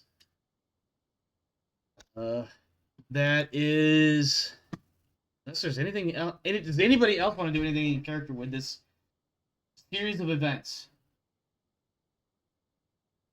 Can I get a Um, face hugger uh brought back stuffed and then gifted to Lakota? Would it Mm. taxidermy a face hugger? I want to taxidermy a face hugger and give it to Lakota. God, I feel like that's a heavy machinery roll just because I'm of the not. acid. I'm not telling anybody that I punched a face hugger out there. I just punched it and I'm coming back and I'm done with this fucking planet. Mm. That fits. That fits. Aw. Because I love the idea that your stress was a scream, but because you're an overkill, the effect of that doesn't have. That doesn't mean you don't scream. You know what I mean? Like, if anybody else had been anywhere nearby, they might have had their stress go up. But I'm in the really fun position where my panic score is at 12, but I have only 1 stress. how do you bring that down? By killing shit over and over and over. Mm. Oh man. I walk back onto the ship. I spend the rest of our time here on the ship. I'm done with this planet. It's bullshit. I'm done with It planet is. bullshit and galaxy of what the fuck. There is one question that needs to be brought up. Trying to think. Oh, Hamida brings it up at some point to the captain, and this was probably like the second or third night when everybody else has kind of gone into like we're done for the day. It's nighttime. It's time to clean things up, make dinner, get ready to chill out, go to bed, whatever. And she comes to the captain's door, wherever he is, and it's like, Cap, you got a moment? I have got something kind of picking at me. I need to get figured out here. Yeah, come on in. Listen, I'm not trying to get anybody here in trouble, although maybe some sort of international law might apply, but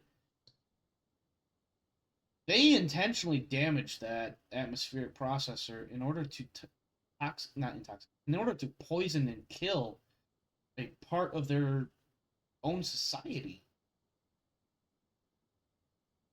Not to mention, there's a chance that we can bring some of these people back, maybe, and get them some sort of medical care and rehabilitation and something. You can't just leave them out. Are we gonna leave these guys out here in the jungle to fend for themselves? I have one question about that, like to you. Character? Yeah.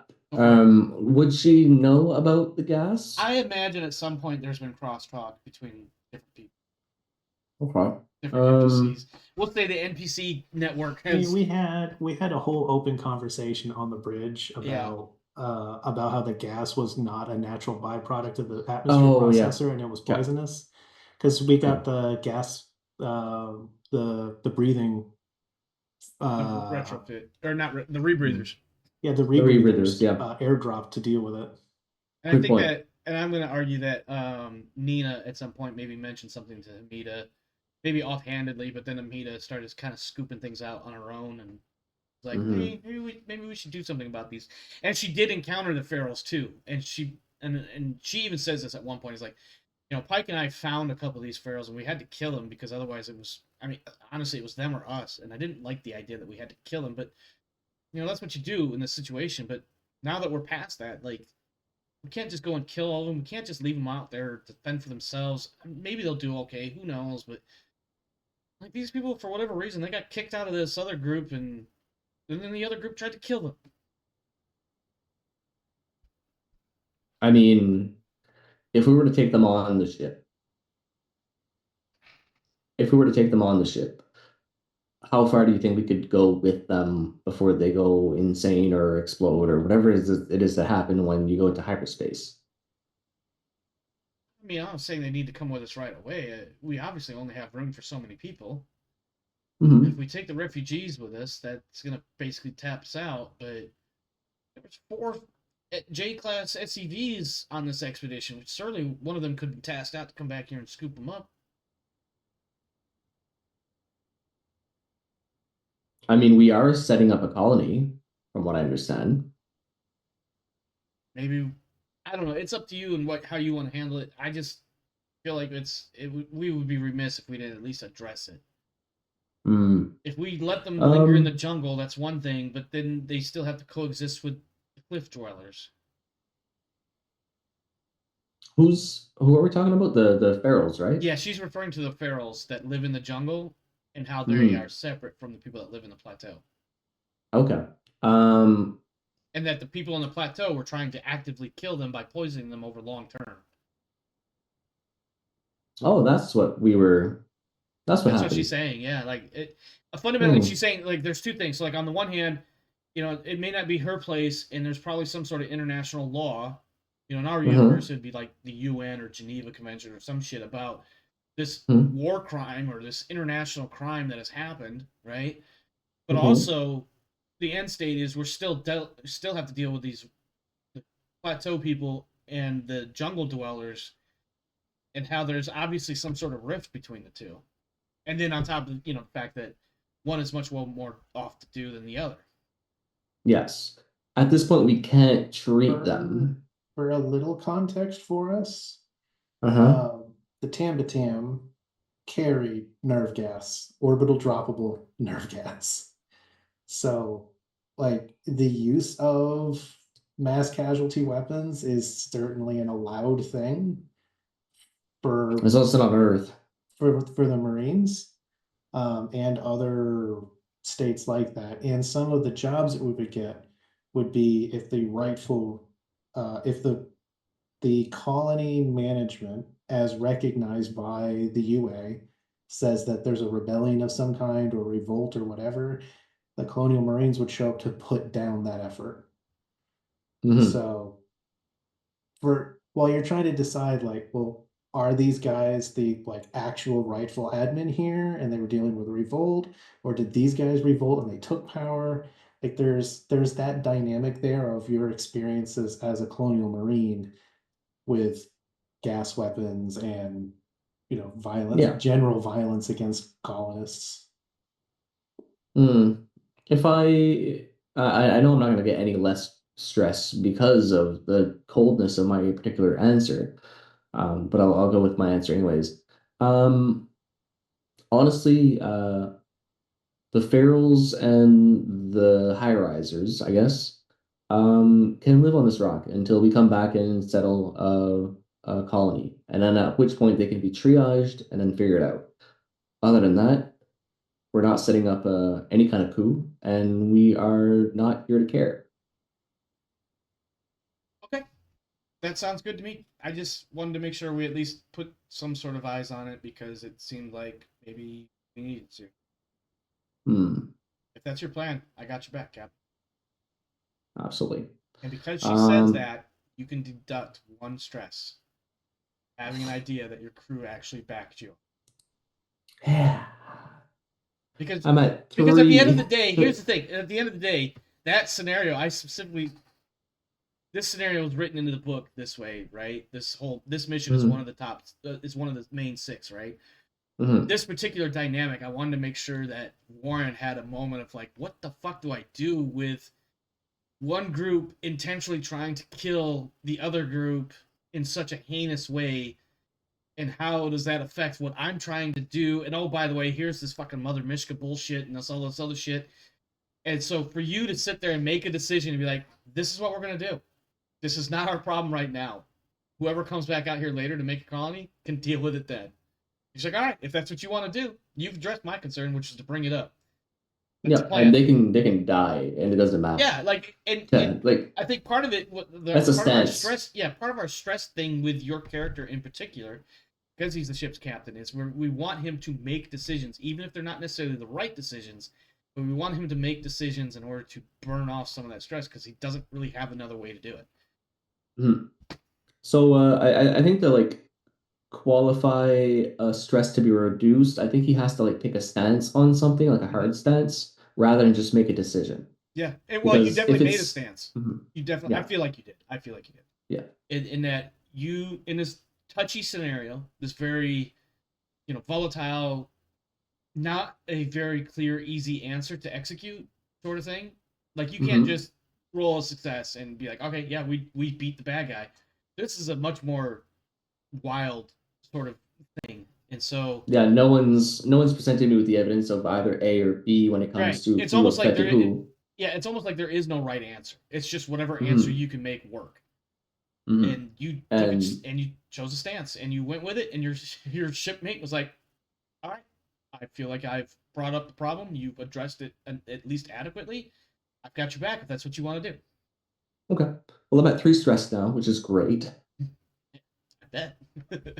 Anything Amazing. else before we move into wrapping it up? Does Lakota want to talk to me about anything or no? You mean the Yes. person I traumatized several times over, and I really wish I could have handed her a taxidermied head? Yeah, Face Mhm. she would have fucking freaked the fuck out. I think at one point. I So like she, I I like will how have. I'm sorry. Go ahead.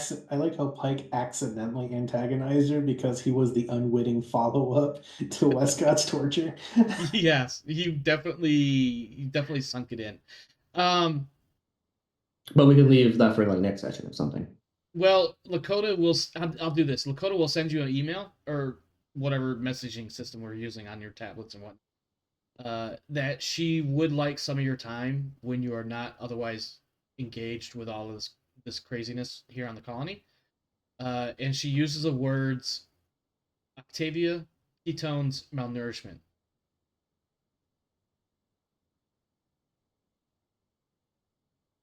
There's more other words used, and she doesn't use just those three. But those are like three keywords that Warren would probably pick up on. He picks up on them because he doesn't understand any of those words except for Sure. malnourished. I imagine Octavia is I'm being facetious. 8. Anyways, moving on. But I yeah, don't no, have but I don't have 8 daughters. I don't understand. I don't even have any. I don't even have a daughter. What would I need a daughter rag for? That was I Nice don't have 8 reference. that daughters was and no really bad. I money. hope somebody got it. That was Nice reference. you got it. Good. Thank All God. right. That was no, like 100% props. That was a great reference. Okay. Whew, man. Somebody please comment what that reference was so I don't have to explain it. We're gonna move on now.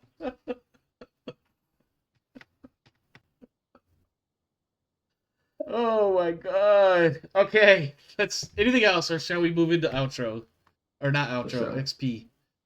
Yeah. Oh, let's be clear. I totally hacked her file just so I can put, Go ahead.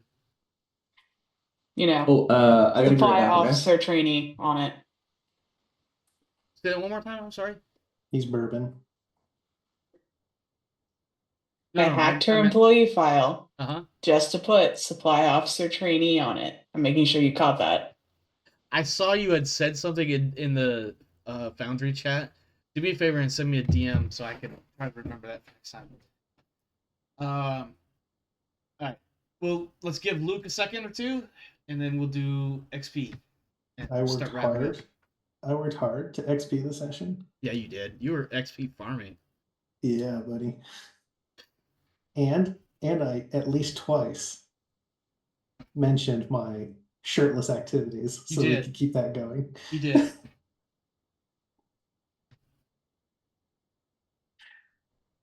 Actually took a decent amount of damage this run. Yeah. Because she Well- decided to be shirtless activities. Well, that and fighting Xenos without armor. And then I mean, fighting 5 guys without armor. We didn't know that there were going to be xenomorphs on the planet, and that armor is definitely not something to wear all the time because that's going to cause complications and problems and Sends a message. confusion.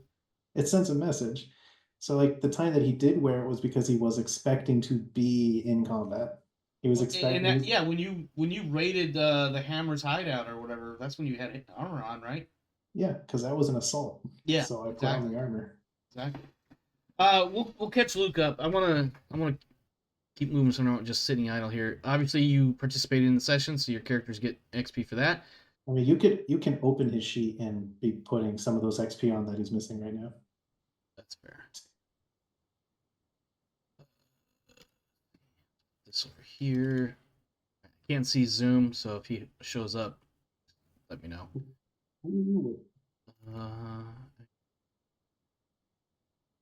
Warren and Wright. Is there an XP block on here, or is this something I have to put in the notes? Top left Oh yeah, I see of the that. general tab. Oh There's yeah, the yeah, XP. yeah. You just See it. so you can Okay. fill in a bubble for his showing up. Yep, bubble showing up, and then risk or sacrifice. Obviously Pike. Yeah, buddy. I don't know if anybody else really risked or sacrificed anything. But then again, a lot of people were just kind of either Pike on the ground or everybody in space, basically. Fortunately, so Pike's gonna end up with a lot of XP. Yeah, the tech team leaving the surface really screwed the tech team out of XP. It kind of made did, sense. yeah. It made sense at the time, but Yeah. when Mishka made her threat, I was like, that sucks. Yeah, no, it did. Absolutely. Narratively, it made sense at the time, but definitely long-term turnout, it was not so great. Hey, look at it this way. None of us would have been down there if we went with my plan, which was only the tech team went down. Yeah.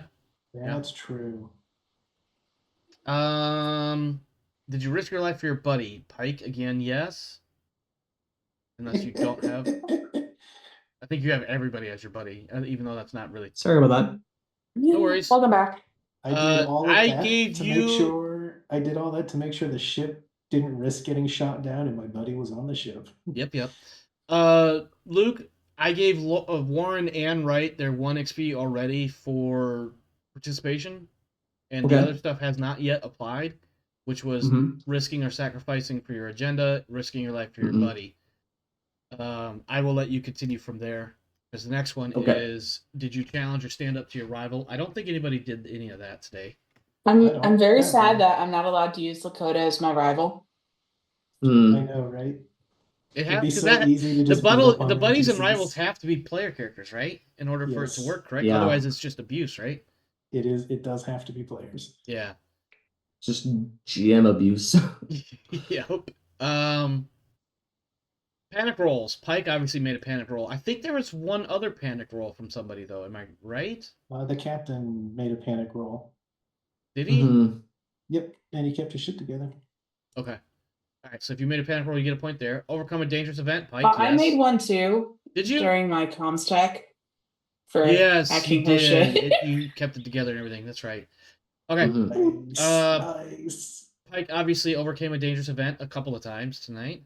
Yeah, buddy. I don't think anybody else did. Well, you know what? Actually, that one, I'm going to throw that one at everybody. It's kind of a loose one, but everybody They was were actively... trying to shoot our ship. Yeah, because I think everybody was actively engaged, even if it wasn't necessarily quote-unquote on screen. Everybody was engaged to some extent with dealing with Mishka and the possibility of being shot down. Like, at the very least, if anything, there was discussion going on between a handful of different people. So I think everybody getting a point for that is acceptable. Significant discovery revelation. I'm going to make this one a blanket one as well. Everybody gets this one. Just because I'm assuming at the very least there's information cross-flow. Multiple notes found, even though it was found by the same person. I feel like that's going to get shared. The fact that there was aliens on the planet. I mean, Xenos on the planet. We We're the found aliens. out about those last session, but this session we found out about the refugees and that they fled from the cult. Yes. So we have They're a fresh one. So not only did we learn that they have, good membership, but that it's also not entirely unified. So it's big enough to have dissenters. And that there is, just generically speaking, that there is a cult. That there is out the here. cult, yeah. That there is a cult out here, which could be a significant problem. Yeah. So yeah, I think everybody can take a point for significant discovery. Extraordinary action, Pike again. Octavia for her comm support, and Warren for him being an awesome captain and giving Pike guidance. So the three of you can take points for that. I did enjoy my pep talk. And you guys, while you're not necessarily getting any big pay bonuses or anything for this particular mission, you are getting paid for it, so you may take your experience point for that as we move into the top of our rotation cycle, with your next session being something of a quote unquote downtime, sort of. And then I got moving into lots the of things in mind to do. yes, our next How many mission. pays should I have? Sorry, How many pays should I have? Because I think I've only collected 2 pays. that's right. 2. Okay. Yeah, we've done of the 6 campaign missions. We've now done 2. Just for those Okay. that are keeping track. So, God, I'm gonna have to go look up how much I get paid. It's pinned, I think. It Yeah, is it's pinned. pinned. It is pinned. So for the next session or 2 will be basically downtime in and around Ilyana, and then we'll go with checking on the colony you established, potentially establishing another colony, 1 or 2 additional missions, plus the what will be the 3rd campaign mission. That will be the next rotation, so to speak. That will obviously take place over the next several sessions. So, feedback, outro comments. Let's start with Rodance, who unfortunately, because of decisions that were made and how things played out this session, didn't get a lot of screen time today. But what do you have for us, Rodance? Well, oh man, I'm waiting for Octavia to flip her shit. So I'm thinking it's going to be pretty entertaining when it happens. It's happening soon. But I we shall think it's going to see. happen soon. We'll see what the exact route by which that happens is. But Lakota is out there stirring the pot, especially with that last message that she sent Captain. Oh yeah, Mm-hmm. it ain't gonna go well for her. Anything else? I'm up to $1,800 after getting paid again because I haven't spent any of my paycheck yet. I think that's one other reason why I've not been too terribly crazy about the money is you guys haven't had much chance to actually use it. Yeah, we have to go back to Ilyana to use it basically. Yeah, and even then it's kind of hand waved. So There's not all that much. yeah. I mean, it could be Well, the very problem with important having an for- economy is you have to have an economy to use it. Well, we could. There's lots of uses. We could bribe people on the Ilyana. Sure. There's all kinds of uses Sure. for money. One of the things I've been considering, and this is kind of, I'm going to be totally honest, I am considering a 3rd season, but do not put any stock in that. But one of the things I'm thinking about with that 3rd season is that some of the more economic side of things will come into play. But I'm not going to say anymore because 1, I don't know if it's even going to happen, and 2, I haven't fleshed out hardly any of the details yet. So, that I'm said, just trying to imagine Administrator Pike. How many days of drama did we have to do in our loop-de-loop land? Because I have a feeling Westcott now owes several potential mental trauma rolls. This all took place over the course. A day and some. The primary bulk of this series of encounters was 1 day, and then the 4 or 5 days after the fact, before you actually depart. So we will forego those for this time around, just because I don't want to retcon a whole lot of shit that we didn't really get much into. But the primary mission of when you guys first showed up here and then started putting together a plan, went down to the planet, found out about Mishka, had to deal with the fucking terrorism bullshit, had to deal with Pike chasing aliens down, and then resolving everything. That was all about 1 day. And then That's still crazy. the next 2 to 4 days was, all of the aftercare, for lack of a better. Oh man. I hope I don't run into Lakota on a day when I am not being peoply. I'm glad Totally hope on you one. do. I'm glad from a how do I write the responses standpoint that when it was time for your psych eval that you were playing well with others. Because if you had not been, that would have gone entirely differently, and I don't know if I was fully prepared for that. And that is the 2nd time that has lined up properly for Octavia. Yeah. I do remember We'll I remember run out. another roll that if you had not passed it, you would have been. But yeah, relieved of those are duty. my 5 fails on learning intense focus. So I'm really happy I got it in time to make Pike learn it. Yeah, that was super helpful. It gave him a whole metric fuck ton of dice. It was like we were playing I feel Shadowrun like- for And it's a moment. permanent +2 for whenever you take time to do something. It's great. I like, we got the, the extraordinary action XP for a character, but I feel like there should be an extraordinary action mention for Rodance. Everybody, well, Clutching that everybody, shit for us. did I give everybody extraordinary action? No, just me. No, oh no, I think that was the one I gave. No, I gave one for Pike, I gave one for Octavia, and I gave one for Warren, because all three of you were involved in that process. Mm-hmm. Okay. Yeah, But yeah, if like, that just- wasn't just clear, let me real- make it clear now that the three main characters each get 1 point for that extraordinary action. I just want to comment that Rodance should get a real life XP for. Yes, agreed. Luke? Dude, sorry. I keep trying not to say "I told you so" this entire day for this mission because I'm like, oh my god, we could have already just up and left and then not worried about any of this drama. But no. Luke, what do you got for feedback and outro comments? I think the session went well with no casualties. I think that's pretty much what we had. You want to talk about no casualties? You need to talk to your boy named Pike. He keeps wanting to become a casualty. I don't know if you've noticed this yet. Yeah. In fact, actually, all bullshit aside, I wonder if Warren was to put that together and be like, yo, hey, come sit down for a minute. What the fuck are you doing? Are you trying to kill yourself? I think at this point, I mean, well, He's getting there. Obviously, a thing for a later session, but I think at this point, Warren can probably start figuring out that Pike is taking way more too risks much. than he Way ever too many did. risks, yeah. Especially when he snuck off the ship, and I found out about it through radio chatter Yep. When did he sneak off the ship? When I went to go see the other ship. Oh, when when I he went would. to go to the crash You know ship. what? I wouldn't call it. Now, here's No, my I didn't argument. tell. I didn't tell anybody. I just left. Correct. Yeah, And I I would've wouldn't went with necessarily you. call it sneaking per se, although you're absolutely right that other people can easily call that. Whoa, no, hold on, he was sneaking off. I think Pike just went out on a nature walk. Is like, I'm gonna go check out the other ship, and just neglected to tell anybody else. Yeah. And just so happened that that was where I had those two other Xenos fucking hiding out. The Xeno and the Facehugger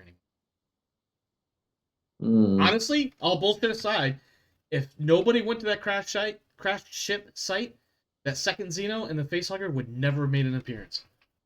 As soon as Pike was like, I'm gonna go check out the crash ship, and I was like, fucker, I'm trying to get out of here, man. But I had to play it out because Pike decided to go up there. Yeah.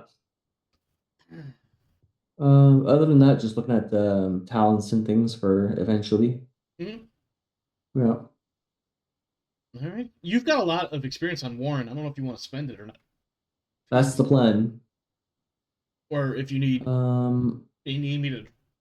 Excuse me. Sorry. If I need to drop anything on the sheet.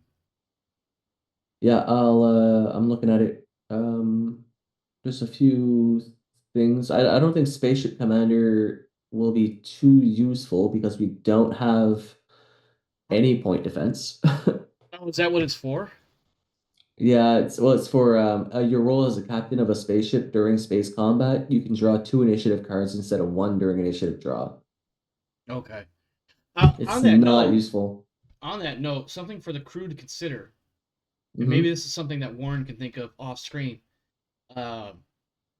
is that while your options may be rather limited, when you return to Ileana, you can look around and talk to other captains and other people for ideas on some sort of defensive measures, if not outright offensive measures.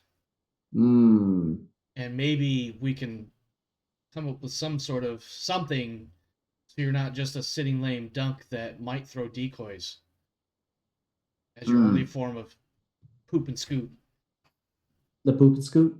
Well, I mean, that's basically what you got right now, and poop, scoot, and hope for the best. Which is Yeah. not an offense. And you being a former No. Marine, that probably doesn't sit well with you. Your character. No, if I can't shoot it with my handgun or my rifle, I am very annoyed by its presence. So that's something you might want to look into as far as ideas. One of the aspects of this particular game in general, the Alien RPG, that we have not yet explored, and which was another one of the ideas of what I was considering possibly for the third season, that I want to remind everyone again, there is zero guarantee of any sort that this will ever happen. But it's the fact that you could start the game with a ship and over the course of time purchase and acquire and in place upgrades to that ship, including, Ooh. of course, weapons and whatnot. So your options will be, of course, very limited because you're nowhere near a space dock, dry dock sort of thing. 2, you've only got, as an expedition goes, you've only got what the expedition has brought out here. But Yeah. there are a number of people that know how to work with machinery and pieces of metal in order to fabricate something that might be useful, even if it's just a single shot item. A single shot weapon tonight would have been even better than no weapon at all.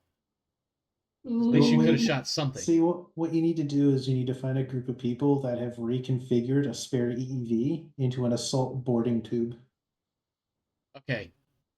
Robot Guilliman would like to know your location now. Good job. Well, I've been saying it for the last 2 sessions. I want to launch one of those things as like a Helldiver pod. Yeah, no. This is the second session where Helldiver pods were mentioned. Yes, I am aware. Luke, you got anything else? No, that's everything. All right, Kane, what do you got for me? Feedback, outro comments? I got a pike, yo. It's fucking savage who might just need to be put down. I say that with also, I love the Pike character. Don't get me wrong, but I think Pike is going to drive himself to a point where either he's going to have to be put down or he's just going to fall unceremoniously in the middle of combat. Well, remember, my death pool for Pike was he died to something totally preventable and non-combat related. So that checks out. Those are all still on the table. Oh yeah. But yeah, no, Pike pikingly. Pike. Mike dies in Trenchfoot. Pike dies in Trenchfoot. He forgot his one fundamental rule of being an infantryman: change your fucking socks. Mm-hmm. But yeah, it's interesting. But I've been really enjoying the fact that some of the circumstances in some of these missions means that it's like, all right, everybody, it's Pike time, and then I just do stuff for 2 hours. And then there'll be other sessions where I'm just making up bullshit narrative scenes to just like torment or have fun or check off the boxes because Pike is literally not a goddamn thing to do. And I love it. And oh god, the last mission when it was like Pike was like, I want to go check out that crashed ship in the middle of the desert. They're like, oh, that's funny because everybody else is gonna go where the bad guy is, and Pike just took himself out of the equation. This is gonna be amazing for me. And then later it became, and here comes Pike to kill the big bad. Running along. I don't know. Pike is an interesting character to me, and I love the idea that he's this not quite elemental-sized person who's just literally killing everything, in some cases with his bare fucking hands. And then he charges 5 guys with no armor and a rifle, and just to kill them all, and almost laughs in their face the whole time.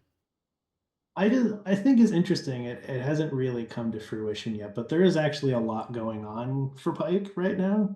Yes. So, like, yes, it's fun memeing when he runs into a room of 5 people and just manhandles all of them, but he's also got a lot of shit going on because of his whole fucking deal and not being in the Marines. Yeah. It's just like these moments where he gets to just do what when he feels gets to Pike good. out. Yeah, where he gets to feel good, where afterwards I play him in a more upbeat mood where he's just like, he's happy to be there, he's hanging out, he wants to meet people and do stuff and do his best. And then when he doesn't get to do that stuff, where it's been too long, he starts to get all kinds of fucky. Because he's used to fight, sleep. And that downtime in between is really tough for him. And not in a depression way, in a straight up, I'm addicted to murder way. Which is a problem. Psychologically speaking. Yeah. Right. Any other final comments? Anybody ready? Go. I would like hold your nerve as a skill or as a talent. Let's see. On Warren? Yeah. You gotta roll. I now officially have more contact than I did the entire first campaign. I'm hating the fact that I have to roll. You don't have Pikes forcing you to not be able to spend XP on your actual job anymore. What's the name of the thing? Hold your nerve from the Building Better Worlds. Sorry, I grabbed the wrong. Okay. I'm gonna roll Yeah, make your roll. Roll without stress, right? Correct. Correct. Okay. Oop. Nope, not happening today. Nope. No, hold your nerve. What does this do? Mhm. Allows you to block out the bad things going on around you. Once per shift, you can use your signature item to reduce the panic total you suffer by D6 points. Does not stop you from using a signature item to reduce your stress. Okay. That's pretty cool. Yeah. I just It get to is. look at my knife and be like, you know what would do things better? My knife. Yeah. Not This- today though. No, not This, today. pulls out his knife. This negotiation's really stressing me out. But there's one way to make this negotiation stop. Jabs it into the desktop. He just starts stabbing people. My panic goes down. My stress starts going down too. This is so much better. Stab, stab, stab, stab. You guys really have become Oh, a bunch wow. of murder hobos. And it's Pike's fault. Murder hobo. Yeah. Pike did this. Yeah, Octavia's doing great. It's doing great. And yet she's the most mentally unbalanced of everybody right now. I don't She's know. literally 50-50 on whether or not she's going to be a decent person every day. I feel like Hmm. Lakota would disagree. It would be like, I think Lakota would be hard pressed to choose which one of us is the least mentally normal. Oh, man. Yeah. This is going to be Season fun. You know what's going to be funny one, is you know? that the ship's the ship's shrink is going to realize that she is the only one crazy. She's going to have that moment of where she thinks everybody around her is insane. And she's the only sane person. Well, that's the mark of a crazy person. Exactly. All right, let's get out of here. Hmm. That is it for us here tonight. Thanks for stopping by. Thanks for hanging out. Hope you enjoyed the show. If you did, please consider hitting all of the buttons, liking, subscribing, sharing, etc., etc. Tell your friends. Join the Discord. Do the things. Pay me money so I can keep doing this and maybe one day not have to go to work. That would be really cool.